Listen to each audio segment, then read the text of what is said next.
예, 오늘부터는 서론의 이야기를 마무리하고 요한계시록 1장 본문 강해와 본문을 통해서 하나님께서 주시는 은혜를 찾아가는 시간 갖도록 하겠습니다. 성경은 요한계시록 1장을 좀 펴주시고요.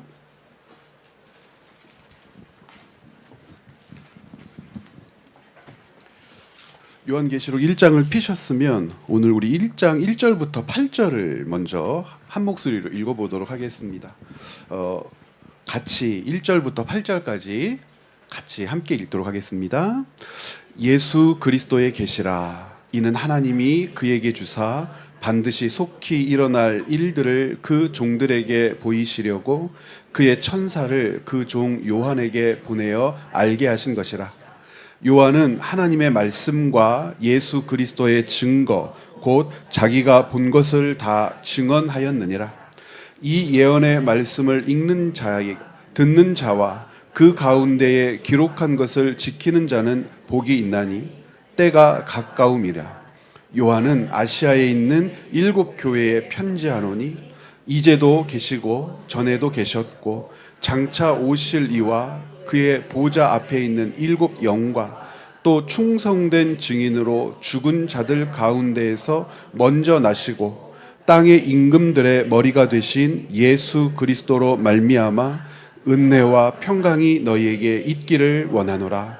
우리를 사랑하사 그의 피로 우리 죄에서 우리를 해방하시고 그의 아버지 하나님을 위하여 우리를 나라와 제사장으로 삼으신 그에게 영광과 능력이 세세토록 있기를 원하노라. 아멘. 볼지어다 그가 구름을 타고 오시리라. 각 사람의 눈이 그를 보겠고 그를 찌른 자들도 볼 것이요 땅에 있는 모든 족속이 그로 말미암아 애곡하리니 그러하리라. 아멘. 주 하나님이 이르시되 나는 알파와 오메가라. 이제도 있고 전에도 있었고 장차 올 자요 전능한 자라 하시더라. 아멘. 요한계시록 1장에서 우리가 처음 확인하게 되는 것은 이 요한계시록의 발신자가 누구인가 그리고 수신자가 누구인가라고 하는 명확한 구분입니다. 요한은 이 서신, 이 말씀에 발신자가 누구인지 무엇라고 처음 밝히고 있냐면 예수 그리스도의 계시다라고 얘기합니다. 예수 그리스도의 계시다라고 하는 이 말을 요한이 가지고 있는 의도를 찾아서 이해하려면 어떤 방식으로 이해할 수가 있냐면 예수 그리스도를 계시한 책 혹은 예수 그리스도께서 계시한 책이라고 요한이 두고 있는 발신자의 대목을 이해하면서 시작할 수 있을 것 같습니다. 예수 그리스도를 계시한 책이라고 하는 뜻은 그렇다면 무엇일까? 예수 그리스도를 가장 정점에서 소개하고 있는 말씀이 이미 7절에 소개되고 있는데 7절로부터 시작해서 1장 전체를 한번 아울러 보도록 하겠습니다. 7절 말씀에 이렇게 되어 있죠. 볼지어다 그가 구름을 타고 오시리라. 각 사람의 눈이 그를 보겠고 그를 찌른 자들도 볼 것이요 땅에 있는 모든 족속이 그로 말미암아 애곡하리니 그러하리라. 아멘. 여기에 있는 요한계시록 1장 7절 말씀 그가 구름을 타고 오신다. 이 말씀 굉장히 의미심장한 말씀입니다. 해석이 필요하고 요한계시록을 이해하는 데 있어서 반드시 짚고 넘어가야 할 대목입니다. 다니엘서 7장 말씀을 직접 인용하고 있다는 것을 여러분들 알 수 있죠. 그 1장 7절 말씀에는 이 다니엘서 말씀뿐만 아니라 스가랴서 2장에 있는 말씀도 함께 인용하고 있습니다. 어제 우리가 종말이라고 하는 개념을 정리했었는데 종말이라고 하는 것은 한 끝에 한 지점을 가르치는 것이 아니라 성취하신 예수 그리스도로 말미암아 완성될 때까지의 모든 과정을 성경은 종말이라고 얘기한다고 했습니다.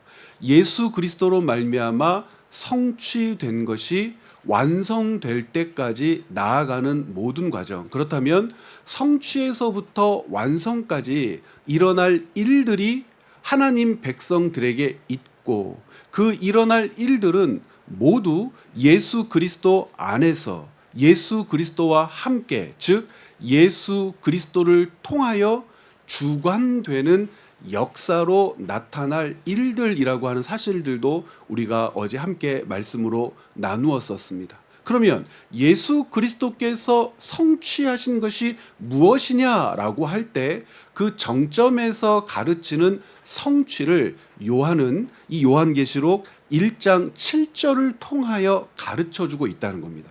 그러면 이런 생각을 해볼 수가 있습니다. 많은 사람들이 요한계시록을 이해할 때 감추인 것이나 비밀을 보여주고 알려주고 드러내 보이고자 한 의도로 기록한 책. 그러니까 이 책의 수신자들은 요한이 이야기하는 것을 몰랐다거나 요한이 이야기하는 것을 깨닫지 못했고 혹은 듣지 못했기 때문에 요한은 그들이 듣지도 못하고 알지도 못하고 깨닫지도 못한 것을 요한계시록이라고 하는 말씀을 하나님께로부터 계시로 받아 7교회의 소아시아의 하나님의 백성들에게 회람되게 했다라고 지금까지 생각한 사람들이 많았단 말이에요. 그런데 그렇지 않아요. 요한계시록이 편지라고 하는 사실 여러분 생각을 한번 해보십시오. 편지라고 하는 이 형식의 글을 통하여 소아시아 교회들에게 요한이 하나님의 뜻을 가르치고 회람시키려고 할 때 소아시아 교회들이 정말 몰랐던 일들을 회람시키고 있을까? 알지 못했던 일, 꿈에도 생각해보지 못했던 어떤 것들을 요한계시록에 기록해서 그 교회들에게 편지로 보낸 걸까? 그렇지 않다는 말입니다. 군데군데 우리가 살피면서 이제 반복해서 확인하겠지만 이미 알고 있었고 배웠고 깨달았던 것들이 하나님의 백성인 교회들에 의해서 왜곡되기도 하고 혹은 지켜지지 않기도 하고 또 어떤 교회는 거절하기도 하고 어떤 교회는 그렇게 지켜 사는 것을 적극적으로 거절하면서 하나님의 마음을 아프게 하셨단 말이에요. 그런 것들을 일깨우며 다시 말씀 앞으로, 다시 신앙 안으로 회복시키려고 하는 목적이 요한계시록을 기록한 뜻이지, 몰랐던 것을 새롭게 밝히거나 감췄던 것들을 우리만 알아야 돼라고 하는 식으로 전달하기 위해서 기록된 책이 아니란 말입니다. 그러면 그 소아시아 교회들이 배웠던 것, 알았던 것, 그것은 무엇일까? 이미 예수 그리스도를 통하여 성취된 것이 무엇인지 그들은 알았어요. 우리가 아는 것처럼 예수 그리스도를 통하여 성취된 것이 뭐죠? 구원의 영광에 우리가 이르게 되었다는 거예요. 예수 그리스도께서 하나님의 나라를 가지고 오셨다는 거예요. 하나님께서 예수 그리스도에게 모든 영광과 권능과 능력을 주셔서 온 세상을 다스릴 왕직을 수행하게 하셨다는 것을 우리가 알아요. 그럼에도 불구하고 우리는 왜 그것을 모르는 것처럼, 그것을 깨닫지 못했던 것처럼 그렇게 살까? 예수 그리스도로 말미암아 성취된 그 역사를 알고 있음에도 불구하고 그 역사에 도전하는 것들이나 그 역사를 무너뜨리려고 하는 세력들이 있고 그 세력들에 의해서 싸워내야 할 삶이 고단하고 힘들고 어렵기 때문이라고 하는 결론에 도달하게 되죠. 그래 다시 한번 일깨우는 거죠. 예수 그리스도로 말미암아 성취된 하나님의 역사가 뭐냐. 그러니까 1장 7절을 다시 한번 보겠습니다. 볼지어다 그가 구름을 타고 오시리라 그랬어요. 그러면서 각 사람의 눈이 그를 보겠고, 이게 스가랴서 2장 10절 이하를 인용한 것인데, 각 사람의 눈이 그를 보겠고 그를 찌른 자들도 볼 것이요 땅에 있는 모든 족속이 그로 말미암아 애곡하리니 그러하리라. 아멘. 자, 이것은 예수 그리스도의 재림을 가리키는 겁니까? 다들 이 구절을 재림을 가리킨다고 읽어왔어요, 전통적으로. 그런데 이 구절은 재림을 가리키는 구절이 아닙니다. 왜 재림을 가르치는 구절이 아니냐면 여러분들이 가지고 있는 교환 15페이지를 참고하셔서 보셔도 괜찮습니다. 15페이지 아랫단부터 한번 보시겠어요? 요한계시록 1장 7절에 있는 이 말씀 자체가 다니엘서에 있는 말씀을 인용한 것이라고 여러분들에게 소개해 드렸는데 16페이지에 보면 다니엘서 7장 9절부터 14절 말씀 여러분 보이시죠?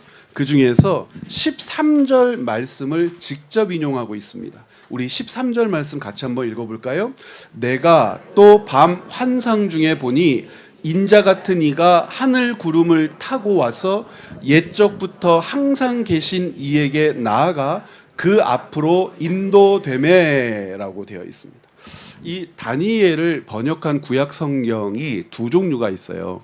다니엘서를 번역했다라고 하는 뜻은 무슨 뜻이냐면 다니엘서가 처음 히브리어로 기록되었겠죠.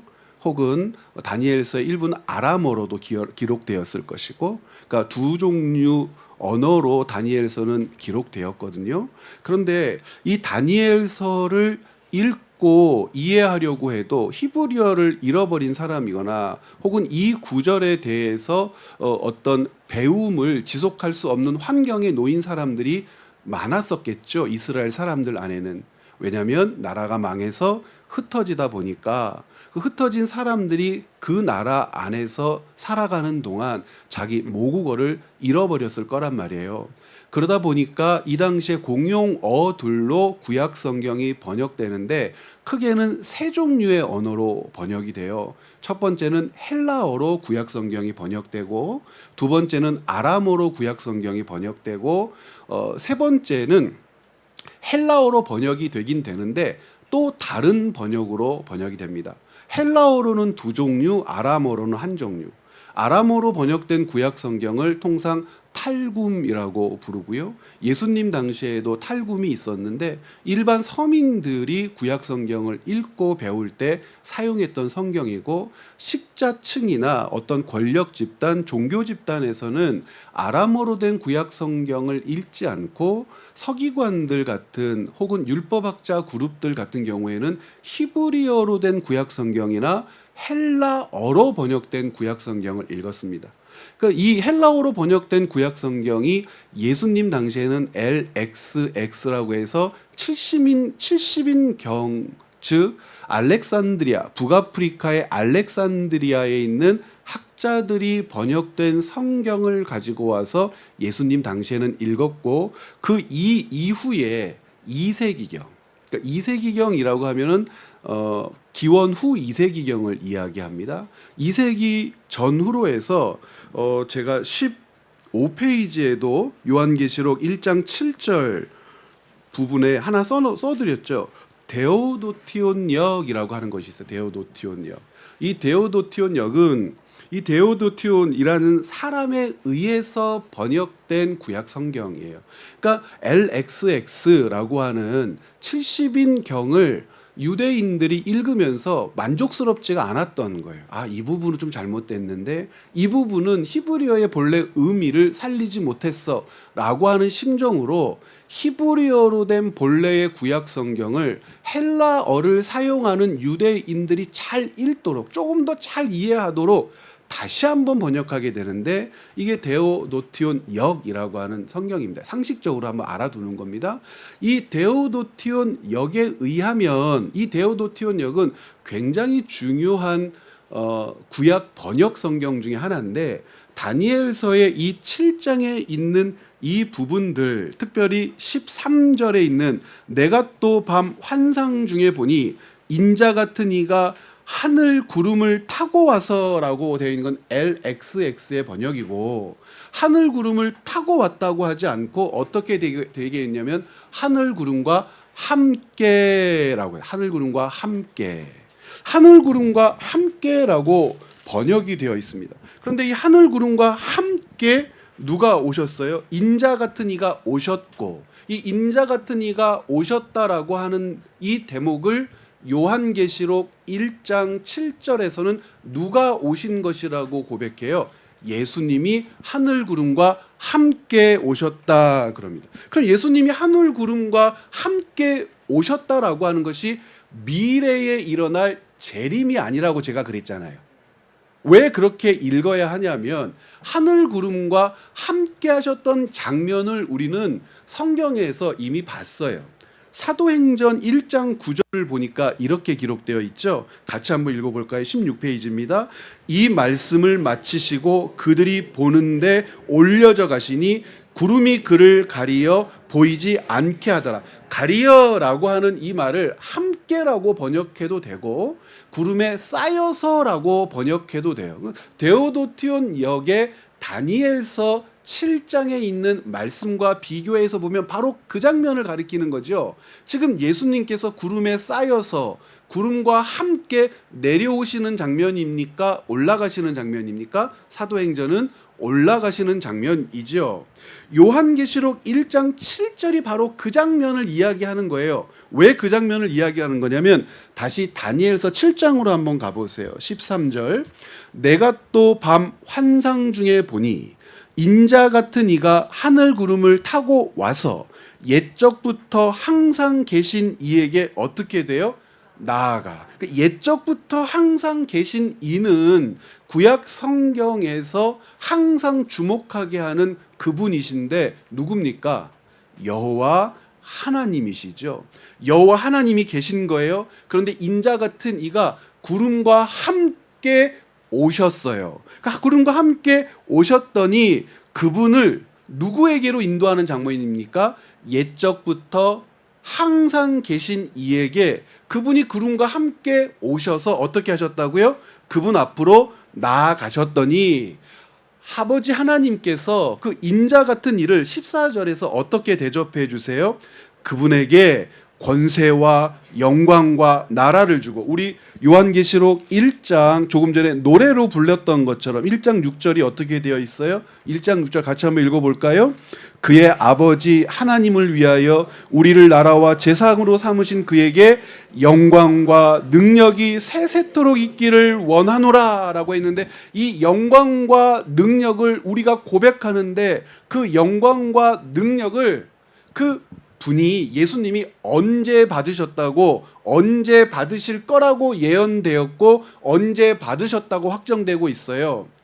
다니엘서 7장에 보니까 인자 같은 이가 구름과 함께 오셔서 아버지 하나님께로 나아가고 아버지 하나님께서는 구름과 함께 오신 그분을 맞아들이시며 그분에게 14절에 권세와 영광과 나라를 주시고 모든 백성과 나라들과 다른 언어를 말하는 모든 자들이 그를 섬기게 하셨다라고 되어 있는 겁니다. 그러니까 요한의 입장도 그렇고 요한의 시각을 말하는 겁니다. 다니엘의 시각도 그렇고 다니엘은 지금 9절부터 여러분들이 꼼꼼하게 읽어보시면 하나님께서 다니엘을 불러 환상 가운데 끌어올리신 장면이죠. 지금 천상에서 이루어진 일을 다니엘로 하여금 목격하게 하셨어요. 천상에서 그를 끌어올리셔서 천상에서 일어날 일을 다니엘에게 목격하게 하시고 다니엘은 천상에서 그 일을 보는데 저곳으로부터 인자 같은 이가 구름과 함께 구름에 쌓여서 오셨어요. 저 밑에서 오셨는데 그분을 영접하여 아버지 하나님께로 인도하고 아버지 하나님께로 그분이 나아갔더니 아버지 여호와 하나님께서 그분에게 영광과 권세를 주시며 온 세상을 다스릴 권능을 위임하여 주신 것을 눈으로 어디서 목격한 거예요? 지상에서요? 천상에서 목격한 거예요. 그러면 천상에서 목격할 때 다니엘의 입장에서는 간 거예요? 오신 거예요? 오신 것이 되고 요한계시록의 요한도 마찬가지죠. 환상 가운데에서 목격하여 환상 가운데에서 목격했다고 봐도 되지만 다니엘서를 알고 있는 요한의 입장에서 요한이 보고 있는 이 장면은 일어난 일입니까? 일어날 일입니까? 일어난 일이에요. 언제 일어났죠? 사도행전 1장 9절에 있는 말씀대로 죽었다가 부활하시고 40일 동안 제자들과 함께 계셨던 예수님께서 제자들에게 지상 명령을 주시고 다시 오신다는 약속과 함께 구름에 쌓여 구름과 함께 아버지 하나님께로 나아가는 것을 본 자들이 400명이 넘고, 요한도 그 장면을 봤어요, 안 봤어요? 요한도 봤죠. 실제 장면을 봤습니까, 안 봤습니까? 요한은 실제 장면을 본 증인이에요. 사도지 않습니까? 예수 그리스도와 마지막 작별 인사를 나누었던 핵심 인물 중에 인물입니다. 자, 그러면 종말이라고 하는 개념이 요한에 의해서 요한계시록 1장에서는 어떻게 시작되고 있느냐? 무엇에 초점이 맞추어져 있지 않습니까? 재림이라고 이야기하지 않고 종말의 시점을 무엇로부터 시작하고 있습니까? 예수님의 부활과 승천으로부터 시작하고 있는 거죠. 그러므로 요한계시록에서 이야기하고 있는 종말이라고 하는 개념은 우리가 하나님 나라를 통하여 확인하는 개념과 동일해요. 예수 그리스도께서 성취하신 하나님의 나라로 시작된 것입니다. 예수 그리스도께서 어떻게 성취하셨죠? 죽고 부활하고 하나님께로 나아가심으로. 그러면은 지금 우리는 무엇을 살고 있습니까? 성취의 때를 살고 있고 종말의 때를 살고 있는 것이지, 종말을 기다리며 지금은 종말이 아닌 어떤 날을 살고 있는 것이 아니라 예수 그리스도께서 오신 날만을 가리켜 종말이라고 할 수 없는 지금을 가르쳐서 우리는 종말이라고 부르는 종말의 시대를 살고 있다고 고백해야 한단 말입니다. 그러니까 종말을 우리가 어제 정의한 대로 정의할 수밖에 없어요. 성취되었고 완성을 향하여 나아가되 성취와 완성 사이의 시대, 우리의 삶, 우리 이전 성도들의 삶, 그리고 우리 이후 성도들의 모든 삶을 가르쳐서 성경은 종말, 특별히 요한계시록은 종말이라고 얘기하고, 구체적으로 예수 그리스도께서 구름과 함께 아버지 하나님께로 나아가시고 아버지 하나님께로부터 영광과 권능으로 온 세상 만물을 통치하실 주로 세워진 그 시점으로부터 이미 무엇은 시작되었다. 종말은 시작되었다. 그러므로 그리스도인들이 사는 종말이라고 하는 것은 왕이신 하나님, 그 권능과 영광과 능력을 위임받고 하나님의 영원한 통치를 우리에게 선물로 주고자 준비하고 계시는 예수 그리스도 안에서 살아내는 삶, 이것이 성도들이 지금 살고 있는 무슨 삶입니까? 종말의 삶이라고 하는 거예요. 그것을 이야기하겠다고 했을 때 요한계시록 1장 1절에서는 그래서 예수 그리스도의 계시다라고 얘기합니다. 그래서 되게 중요한 표현을 여러 군데 쓰는데 반드시 속히 일어날 일들이라고 얘기하죠. 반드시 속히 일어날 일들을 어떻게 오해하면 안 되냐면 1장 3절에 있는 말씀과 묶어서 생각할 때 우리의 오해를 깨트려야 하고, 신약적인 가르침과 또 함께 묶어서 생각할 때 오해를 깨트려야 됩니다. 여러분, 하나님 나라 강의에 참여하신 분들은 알겠지만 예수님께서 공생애를 소개하시는 장면 가운데 특별히 마가복음 1장 15절을 주목하자고 그랬어요. 마가복음 1장 15절에 예수님이 뭐라고 그러셨죠? 때가 찼고 하나님의 나라가 가까이 왔으니 회개하고 하나님의 나라 백성이 되라고, 그 복음을 믿으라 라고 말씀하시지 않습니까? 그런데 표준 세번역에 보면은 진행형이라든지 혹은 이것을 분사형으로 소개하지 않고 표준 세번역은 완료형으로 고백해요. 표준 세번역 성경 여러분 한번 보세요. 때가 찼다, 때가 찼다, 이렇게 얘기합니다. 하나님의 나라가 가까이 왔다. 자, 여러분, 때가 찼다와 하나님의 나라 가까이 왔다가 한국 사람이 가지고 있는 언어 뉘앙스에서는 완성됐다는 개념입니까? 아직 완성되지 않았다는 개념입니까? 아직의 개념이 있죠. 완료되었다는 개념이 아니라 완료를 향하여 나아가는 개념이 있잖아요. 이것은 우리 언어 습관이고 히브리식 사고나 근동식 사고에서 때가 찼다, 가까이 왔다라고 하는 것은 시작됐다는 개념에 가깝다고 그랬습니다. 이미 시작됐다, 완성되었다, 이미 왔다라고 받아들여지는 개념이에요. 그러면 2절에서 반드시 속히 일어날 일들은 이미 반드시 일어났다는 뜻입니까? 앞으로 일어날 일이라는 뜻입니까?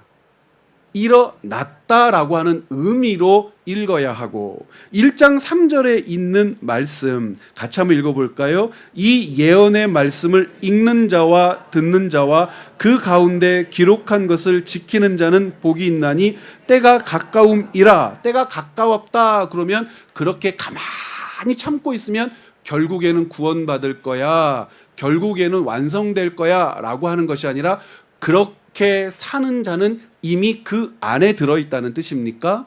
이미 그 안에 들어있다는 뜻입니다. 그 안에라고 할 때 무엇 안에죠? 하나님 나라 안에. 예언이라고 하는 말을 1장 3절에서 사용하는데, 그래서 이 예언이라고 하는 말을 요한계시록을 읽을 때도 그렇고 성경을 읽을 때도 그렇고 오해하지 말아야 될 것은, 앞에 것을 예언하다, 일어날 일들을 점치다, 혹은 예고된 것을 밝히다라고 하는 그런 의미가 아니라 하나님의 뜻을 대신 말하다, 하나님을 대신하여 전달하다라고 할 때 예언이에요.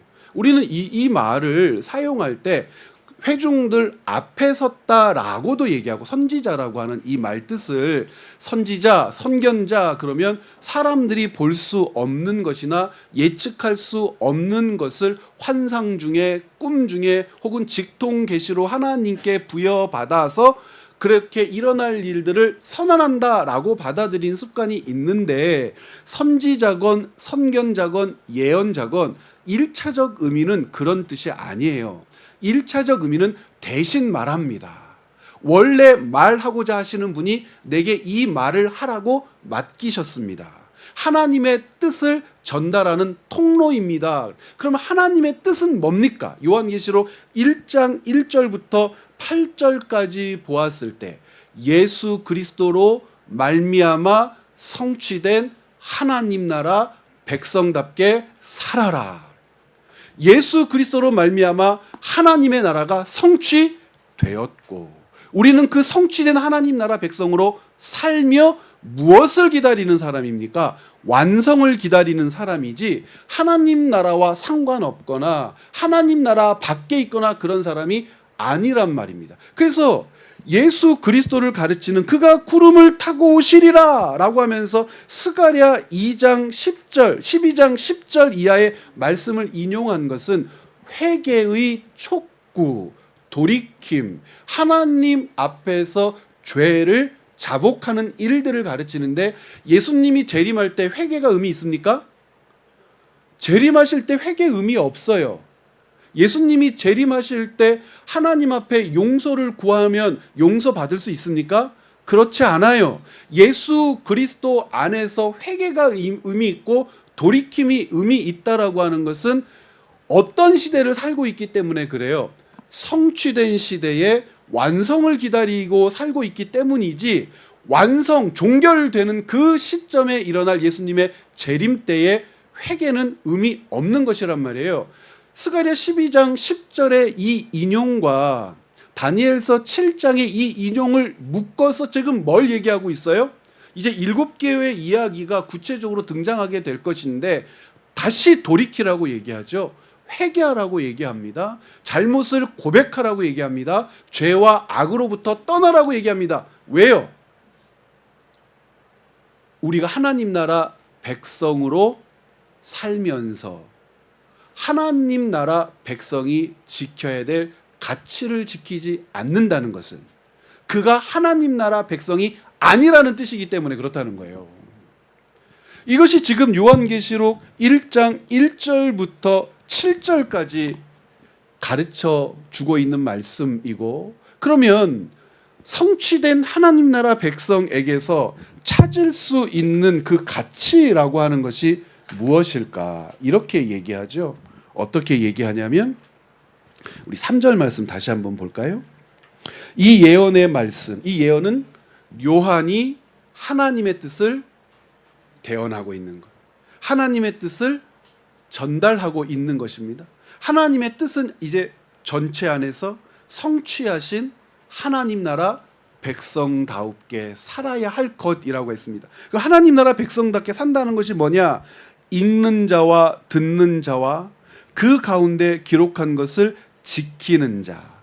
듣다와 지키다는 하나의 행동을 이야기하는 거죠. 들음은 뭘 수반하니까 그렇습니까? 순종을 수반하니까 그렇습니다. 이것은 하나의 행동을 이야기하는 것이란 말입니다. 그렇기 때문에 그 윗절에서 4절에서 요한은 아시아에 있는 7교회에 편지하노니 이제도 계시고 전에도 계셨고 장차 오실 이와 그의 보좌 앞에 있는 7 영과 또 충성된 증인으로 죽은 자들 가운데에서 먼저 나시고 땅의 임금들의 머리가 되신 예수 그리스도로 말미암아 함께 읽어볼까요? 은혜와 평강이 너희에게 하고 마치는 거죠. 너희에게. 성경에서 조그만 글씨는 원래 없는 글씨입니다. 그 의미상 번역을 첨가해 놓은 것이죠. 그러면서 예수 그리스도를 어떻게 우리에게 가르치느냐? 마지막 8절에 주 하나님이 이르시되 나는 알파와 오메가라. 이제도 있고 전에도 있었고 장차 올 자요 전능한 자라. 나는 알파와 오메가라. 이 말씀을 4절에서는 뭐라고 했어요? 계시고 계셨고 오실 이.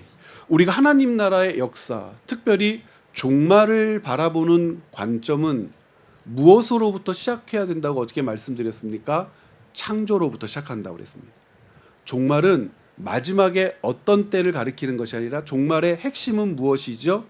구속과 회복에 있고, 구속과 회복은 무엇을 우리로 하여금 바라보게 합니까? 영생을 바라보게 하죠. 구속과 회복은 어디에서 있을 일이죠? 이 땅에서 지금 우리에게 있을 일이죠. 언제 있을 일이죠? 예수 그리스도께서 성취하신 하나님 나라의 역사 안에서 있어야 하죠. 예수 그리스도께서는 하나님의 나라를 성취하셔야만 했죠. 왜냐하면 타락한 우리를 구속하시기 위하여. 우리 하나님의 창조 질서가 어그러지고 창조 질서 가운데 주어진 인간의 영광과 기쁨과 감격의 모습들을 다시 회복시키기 위하여 예수님은 하나님의 나라를 이 땅에 가지고 오셨기 때문에 이 땅에서 이루어지는 일은 구속과 회복이며, 이 땅에서 이루어진 구속과 회복이 우리로 하여금 무엇을 바라보게 합니까? 영생을 바라보게 하죠.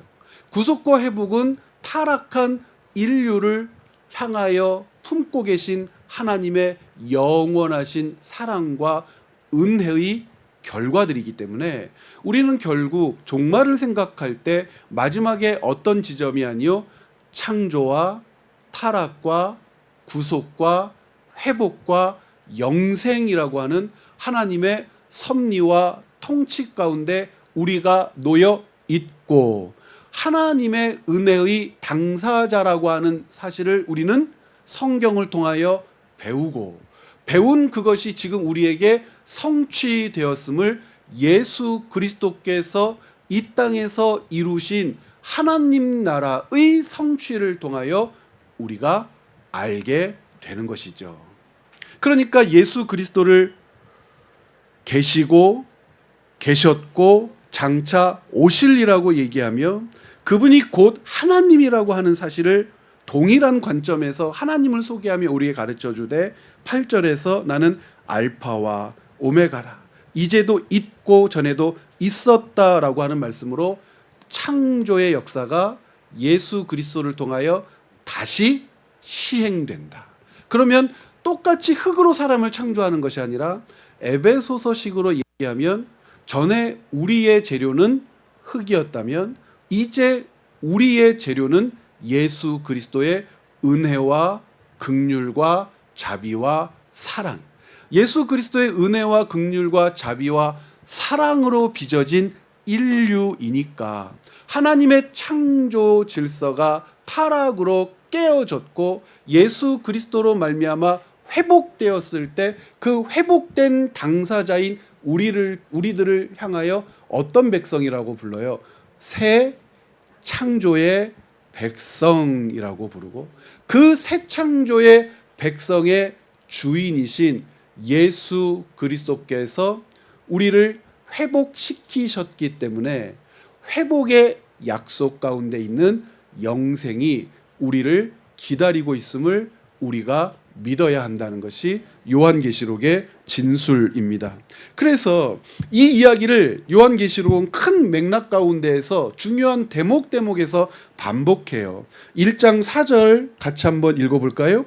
요한은 아시아에 있는 7교회에 편지하노니 이제도 계시고 전에도 계셨고 장차 오실 이와 그의 보좌 앞에 있는 7 영과 그랬어요. 이제도 계시고 창조, 우리가 타락했을 때 전에도 계셨고 그리고 우리와 함께 계시며 장차 오셔서 회복 이후에 영생을 주실리라고 하는 뜻이에요. 8절에는 이분을 알파와 오메가, 그러니까 헬라어 알파벳의 처음과 나중, 우리로 얘기하면 기역이죠. 기역과 히읗에 해당하는 처음과 마지막이라고 하는 이 워드 플레이, 언어 유희죠. 알파와 오메가, 처음과 나중이라고 말씀하시고요.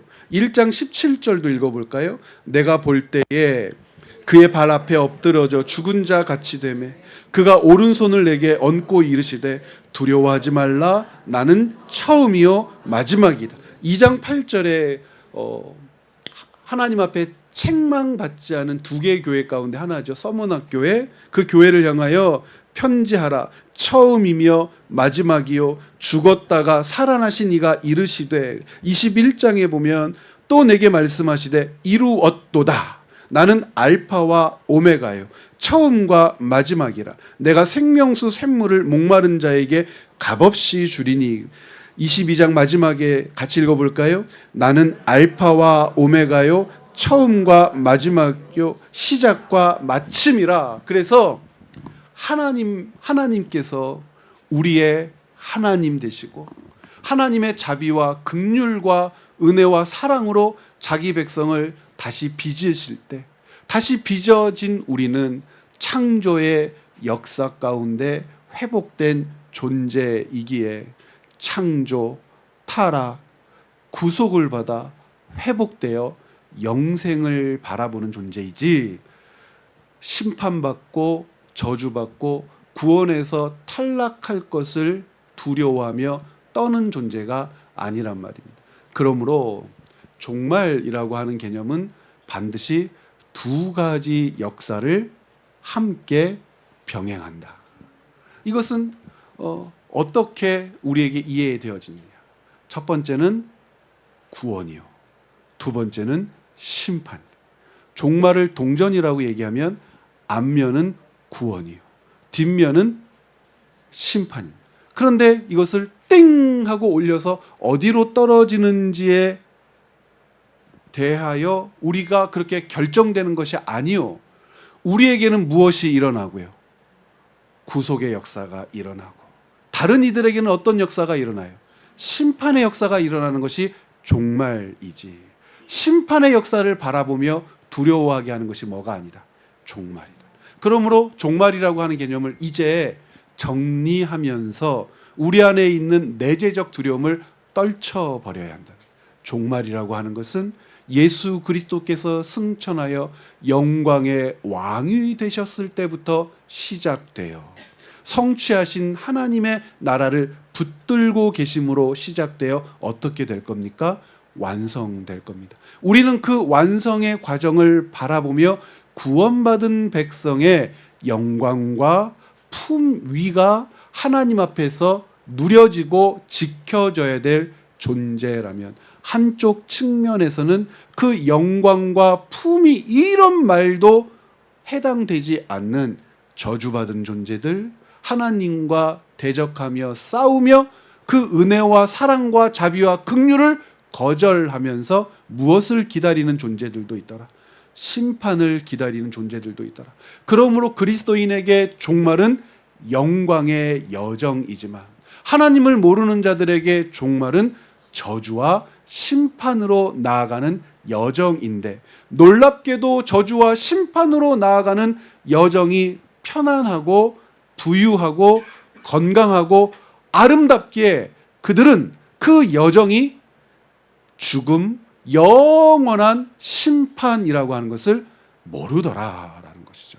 그러나 우리는 알아요. 우리의 인생의 삶이 고단하며 우리의 삶의 여정이 슬픔이 있을 수도 있고 아픔이 있을 수도 있고 연단의 과정처럼 달궈지고 두드려지고 식혀지는 반복의 역사가 있을 수도 있지만 우리의 이 여정은 회복 이후에 영생으로 나아가는 거룩한 구원의 여정이라고 하는 것입니다.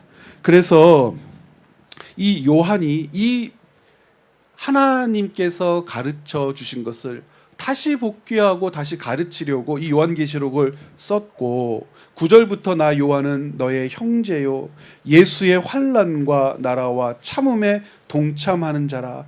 하나님의 말씀과 예수를 증언하였으므로 말미암아 밤모라 하는 섬에 있었더니. 그래, 이 있었더니라고 하는 말씀을 수동태적으로 해석해서 갇혔다라고 해석하는 것이 일반적인 이야기죠.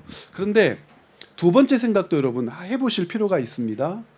도미티안 시대에 붙들려서 밤모로 귀향 갔다, 이것이 일반적인 생각인데 찾아갔다, 적극적으로 그곳에 머물렀다고 생각해도 괜찮습니다. 그러니까 왜 그럴까요? 실질적인 증거가 없어요. 요한이 도미티안의 박해에 붙들려서 밤모로 귀향 갔다라는 실질적인 확정적인 증거는 없습니다. 밤모로 찾아갔을 수 있어요. 그곳에서 하나님의 계시를 기록하며 준비하는 시간으로 머물 장소로 그것을 지목하여 자발적으로 들어갔을 수도 있습니다. 어떻게 생각하건 괜찮습니다. 그곳에서 하나님을 만났고 그래서 하나님의 뜻을 기록하여 지금 우리에게 전달한 것이 맞기 때문에 그렇습니다. 자, 이제 17페이지로 넘어가서요.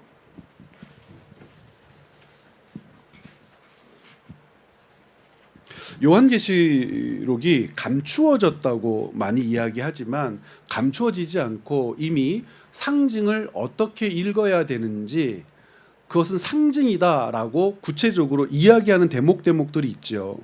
예를 든다면 17절 말씀 같이 한번 읽어볼까요?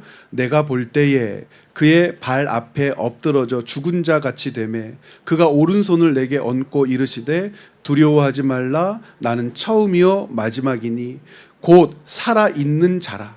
내가 전에 죽었었노라. 볼지어다 이제 세세토록 살아있어 사망과 음부의 열쇠를 가졌노니 그러므로 내가 본 것과 지금 있는 일과 장차 될 일을 기록하라. 그러면서 20절 네가 본 것은 내 오른손에 7별의 비밀과 또 7 금초라더라. 그러면 7별과 7 금초 때는 뭐예요? 7별은 7 교회의 사자요, 7 초 때는 7 교회라 하고 이미 밝혀서 지금 누구에게 전달하라고 이미 지목하고 계세요? 사자, 지도자들과 그리고 교회에 이 내용들을 전하라라고 얘기하고, 이 모든 내용들은 교회와 교회의 지도자들이 받고 다시 되새기며 깨달으며 가르치며 잊지 않도록 붙들어내야 할 말씀이다라고 이야기하죠. 7이라고 하는 숫자에 주목해 볼 필요도 있지요.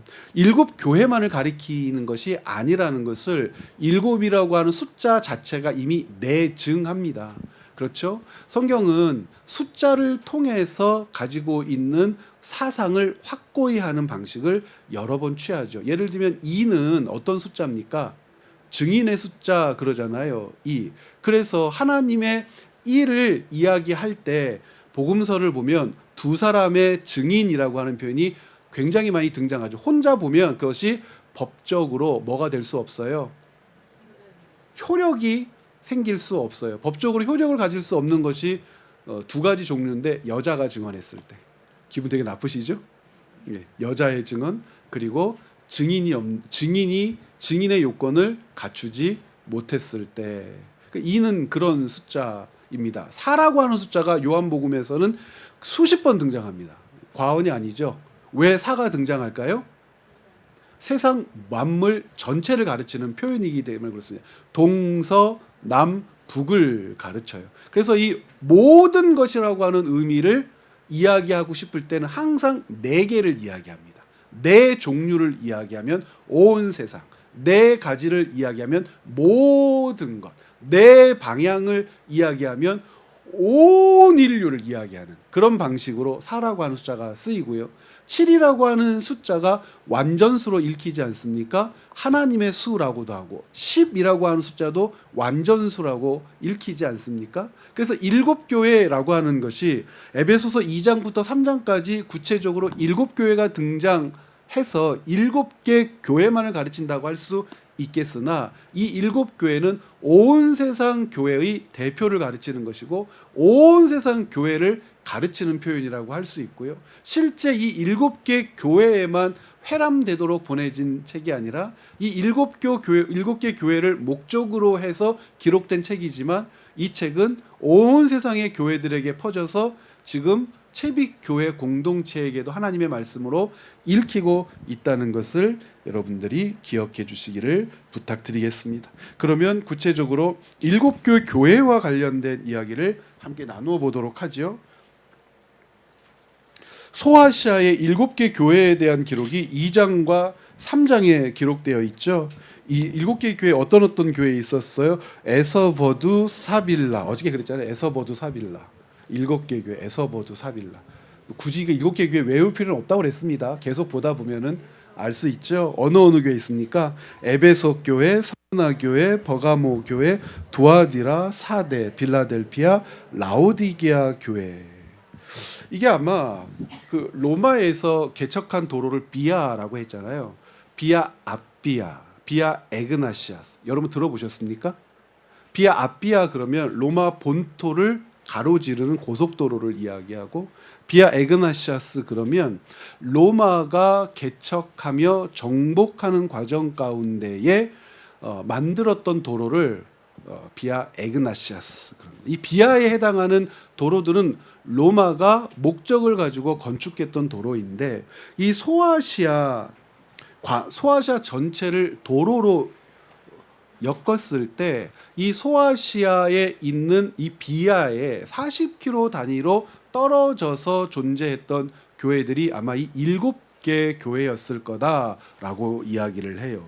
아마 40km 정도가 딱 맞는지는 모르겠는데 제가 한 4번 정도 갔었거든요. 이곳에 이제 강의 일정 때문에 4번이나 갔어요. 에베소도 4번 가보고 서머나도 버가모도 두아디라도 다 가봤습니다.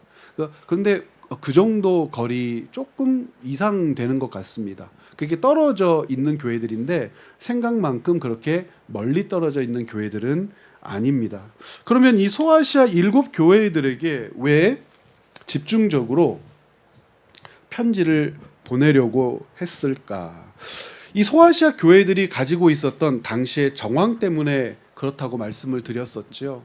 도미티안 시대로 요한계시록의 기록 시기를 우리가 늦추어 본다면 통상적으로 우리는 전기서를 취하지 않고 후기서를 취하자고 그랬습니다. 전기서를 취할 때는 누구 때의 기록으로 읽어요? 네로 당시의 기록으로 읽지만 무리가 있습니다. 후기서를 취하면 누구 때의 기록으로 읽죠?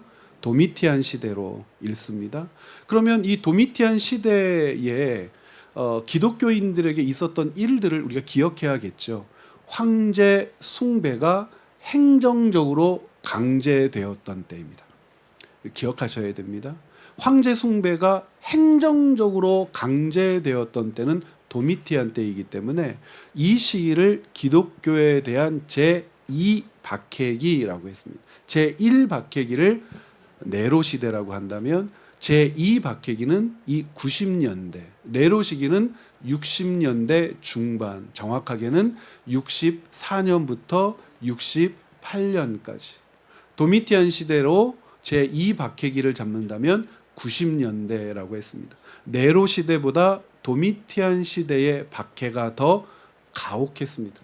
이때 기독교인들이 엄청난 고난을 당하게 되는데, 특별히 도미티안 시대의 기독교인들을 어떤 방식으로 죽였냐면 아수르 시대의 고문 방식을 가져다가 기독교인들을 죽였어요. 그러니까 아수르 사람들이 잔혹했다고 알려져 있는데, 왜냐하면 그들이 점령한 땅에서 대항자들을 죽이면서 말살시켜 갔던 모습들이 차마 입으로 형언할 수 없을 만큼 고통스러운 일들이었기 때문에 그렇습니다. 그 사람들을 꾀챙이로 꽈가지고 기름을 발라 횃불로 삼는다든지, 어떻게 하냐면 항문으로부터 꼬챙이를 꼽아가지고 입으로 빼서 그것들을 도로에다가 나열해 놓고 사람들로 하여금 두려움과 공포심을 갖게 했어요. 이거는 아수르 시대에만 있었던 게 아니라 페르시아 시대에도 아주 흔하게 있었던 일입니다. 더 고통스러운 것은 살아있는 내가 죽어가는 과정을 고통스럽게 여기게 하는 거죠. 대표적으로 배를 갈라서 그 배 안에다 고양이를 집어넣고 이렇게 살쾡이 같은 거 집어넣고 꿰매서 그 안에서 이제 함께 고통스럽게 죽어가게 한다든지. 우리 유명한 아수르 시대 고문법 여러분들도 많이 들어봤을걸요. 대나무 얇게 잘라서 손톱 밑에 박는 거 뭐 이런 것들. 그리고 그 꼬챙이나 못으로 된 상자 안에 가둬놓고 그 상자를 주사위처럼 굴리면서 사람을 죽였던 것들. 우리는 네로 시대에 사자밥이 되게 했어요. 뭐 화형에 처해 죽겠어요만 알고 있지. 도미티안 시대에 기독교인들을 이런 방식으로 죽였다는 것에 대해서는 잘 몰라요. 그러니까 얼마나 무섭고 고통스러웠겠어요. 여러분, 기독교인들 중에 변절자들이 있었다는 게 이해가 되지 않습니까? 여러분, 그 시대에 기독교인이라고 하는 이름으로 행정적으로 도미티아누스를 숭배하라고, 그 도미티아누스를 숭배하는 황제 신당들이 도시마다 있었거든요. 뭐 이렇게 아데미 신전이 있는 것처럼, 제우스 신전이 있는 것처럼 어마어마하게 살아있는 황제를 위한 신전이 있었고, 그 신전에 가서 제사를 드리게 했고, 강제로 그 차례대로 마을마다 순번을 정해놓고 그 제사를 드리게 할 때 기독교인 참석 안 하면 금방 발각나는 거 아닙니까? 그럼 어떻게 됐겠냔 말이에요. 그리고 그렇게 황제 숭배가 행정적으로 강제되었던 시대, 그리고 소아시아의 로마의 어떤 지배권을 강화하기 위해서 황제 숭배를 더 강조했던 시대에 이 7교회가 어떤 태도를 취했겠는가? 그러면 요한은 이 요한계시록을 통하여 지금 뭘 이야기하려고 하는 걸까요? 황제가 너희의 통치자가 아니라 이 세상에 하나님의 나라를 가지고 오신 우리 주 예수 그리스도가 우리의 참 통치자다라고 하는 것을 분명히 가르칠 수밖에 없었고, 우리 주 예수 그리스도가 참 통치자임을 믿는 하나님 나라의 백성들은 어떻게 살아야 할까? 그리고 로마의 황제가 이 땅에 온 세상의 통치자처럼 군림하고 있지만 결국 그의 최후는 어떻게 될까를 이야기하지 않을 수 없겠죠. 그래서 여러분들 19페이지를 하나 떼어내서 보시면서 에베소 교회부터 마지막 라오디게아 교회까지 그 해설 부분에서 제가 이야기하고 있는 부분들을 함께 5분 쉬었다가 읽도록 하겠습니다. 네, 5분 정도 쉬겠습니다. 요한계시록을 읽으면서 구별해야 될 것이 있죠. 되어진 일과 되어질 일. 요한계시록에서는 되어진 일의 분량이 많습니까? 되어질 일에 대한 분량이 많습니까? 되어진 일이죠. 되어진 일에 관련된 이야기가 20장까지. 21장과 22장이 되어질 일에 관한 이야기.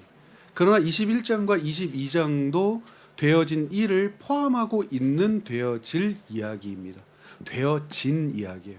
그럼 이 되어진 이야기까지 우리가 흐름 가운데 특별히 7교회 이야기를 마무리하고 나서 그 7교회 이후에 하나님께서 이 땅을 바라보시며 이 땅에서 이루어지고 있는 일을 설명할 때, 자, 이 땅에서는 어떤 일이 이루어지고 있을까요? 종말의 역사가 이루어지고 있죠. 종말의 역사가 이루어지고 있는 이곳에 하나님의 백성인 우리에게는 무엇이 임했고요? 구원이 임했고, 종말의 역사가 이루어지고 있는 이 땅은 무엇을 향하여 나아갑니까? 심판을 향하여 나아가되 그 심판에 영원함이 있음을 가르쳐 주시는 거죠. 이 땅에 이미 하나님께서 내리시는, 하나님께서 관장하고 주관하시는 심판의 역사가 있습니까? 없습니까? 심판의 역사가 있습니다. 그리고 이 땅 가운데선 질서가 깨어짐으로 말미암아 신음하고 고통스러워하는 피조물의 탄식이 있습니까? 없습니까? 피조물의 탄식이 있습니다. 그 피조물의 탄식이라고 하는 것을 우리는 어디로부터 확인하죠? 인류의 타락으로부터 확인하고, 타락으로부터 회복된 우리들은 피조물의 탄식을 바라보며 함께 아파하고, 우리의 회복이 영원한 회복으로 나아가게 될 때 피조물들도 영원한 회복에 참여하게 된다는 사실을 믿잖아요. 그것을 로마서 8장에서 피조물들이 탄식하며 우리 주 예수 그리스도의 재림을 기다리는 것과 우리가 예수 그리스도의 재림을 기다리는 것은 동일하죠. 그런 마음으로 이 세상을 바라볼 때 이 세상 가운데에서 우리가 지금도 확인하고 이후로도 확인할 반복적인 역사라고 하는 것이 있는데, 전쟁과 기근과 탐욕은 계속해서 발견하게 되죠. 전쟁과 기근과 탐욕은 종말의 마지막 때에만 확인할 일입니까? 아니면 성취하시고 완성하시는 인류의 전 역사를 통하여 반복해서 확인할 일입니까? 반복해서 확인할 일입니다. 그 반복해서 확인하는 전쟁과 기근과 인간 탐욕의 역사라고 하는 것이 시대마다 표현하는 것이 다를 수 있죠. 예를 든다면 나라가 멸망했습니다 라고 하는 이 말, 대한민국이 멸망했습니다. 여러분 이 말 써본 적 있습니까? 없습니까? 저는 있는데요. 1992년 IMF 때 여러분 우리 나라가 망했다고 했습니다. 그랬죠? 여러분 안 쓰셨어요? 다 나라 망했다고 그랬습니다. 그런데 나라가 망했다라고 하는 이 표현이 경제적으로 주권을 빼앗겼을 때도 나라가 망했다 이렇게 얘기하잖아요. 그 나라가 망했다라고 하는 심정들이 각각의 사람들마다 헤아리고 이해하는 내용이 다 다르죠. 그때 IMF 그 금융위기가 찾아와서 가계부채가 엄청나게 늘고 소상공인들이 지금보다 더 고통스럽게 폐점하고 이자율이 막 20몇 %씩 막 가고 막 그러면서 고통스러웠던 시대를 보낼 때 이런 말씀도 해보셨죠. 하늘이 무너지는 것 같아요. 하늘이 무너졌습니까? 하늘이 무너지면 어떻게 됩니까? 구름과 천장이 막 무너져서 머리 위로 쏟아집니까? 심적인 상태를 그렇게 고통스럽게 표현하는 것들이지 않습니까? 고대 시대에는 어땠을까요? 나라가 망했다. 어떻게 표현했을까요? 정말 다양한 표현들이 있을 수 있겠죠. 별들이 떨어지고 구름이 하늘에 태양이 빛을 잃고 달들이 빛을 잃고 별들이 숭숭숭 떨어지며 모든 땅들이 불타오르며 아프며 고통스러우며 울부짖으며 탄식하며 구름아 하늘아 제발 나에게 쏟아져서 나를 좀 죽여다오. 그러니까 이런 것들을 우리가 지금 생각하더라도 충분히 이해할 수 있는 건데 이걸 문자적으로 읽어버리면 어떻게 될까요? 아, 세상에 종말이 오면 태양이 떨어져서 지구를 향하여 돌진해서 함께 부딪히나 보다. 태양의 빛이 강렬해져서 지구를 불태우나 보다 라고 읽으면 우리가 하늘이 무너지는 것 같아. 하늘이 무너졌어. 이런 표현 요새 많이 하더라고요. 폭삭 속았수다라고 하는 드라마 많이 보셨잖아요. 저는 그거 슬퍼서 안 봤거든요. 보다가 울까 봐. 하도 많이 오신다 그래서 제가 안 봤어요. 잠깐 봤는데 그냥 잠깐 보고 있는데 왜 이렇게 슬픕니까? 그때 아빠가 딸을 시집 보내면서 나는 세상을 잃었어.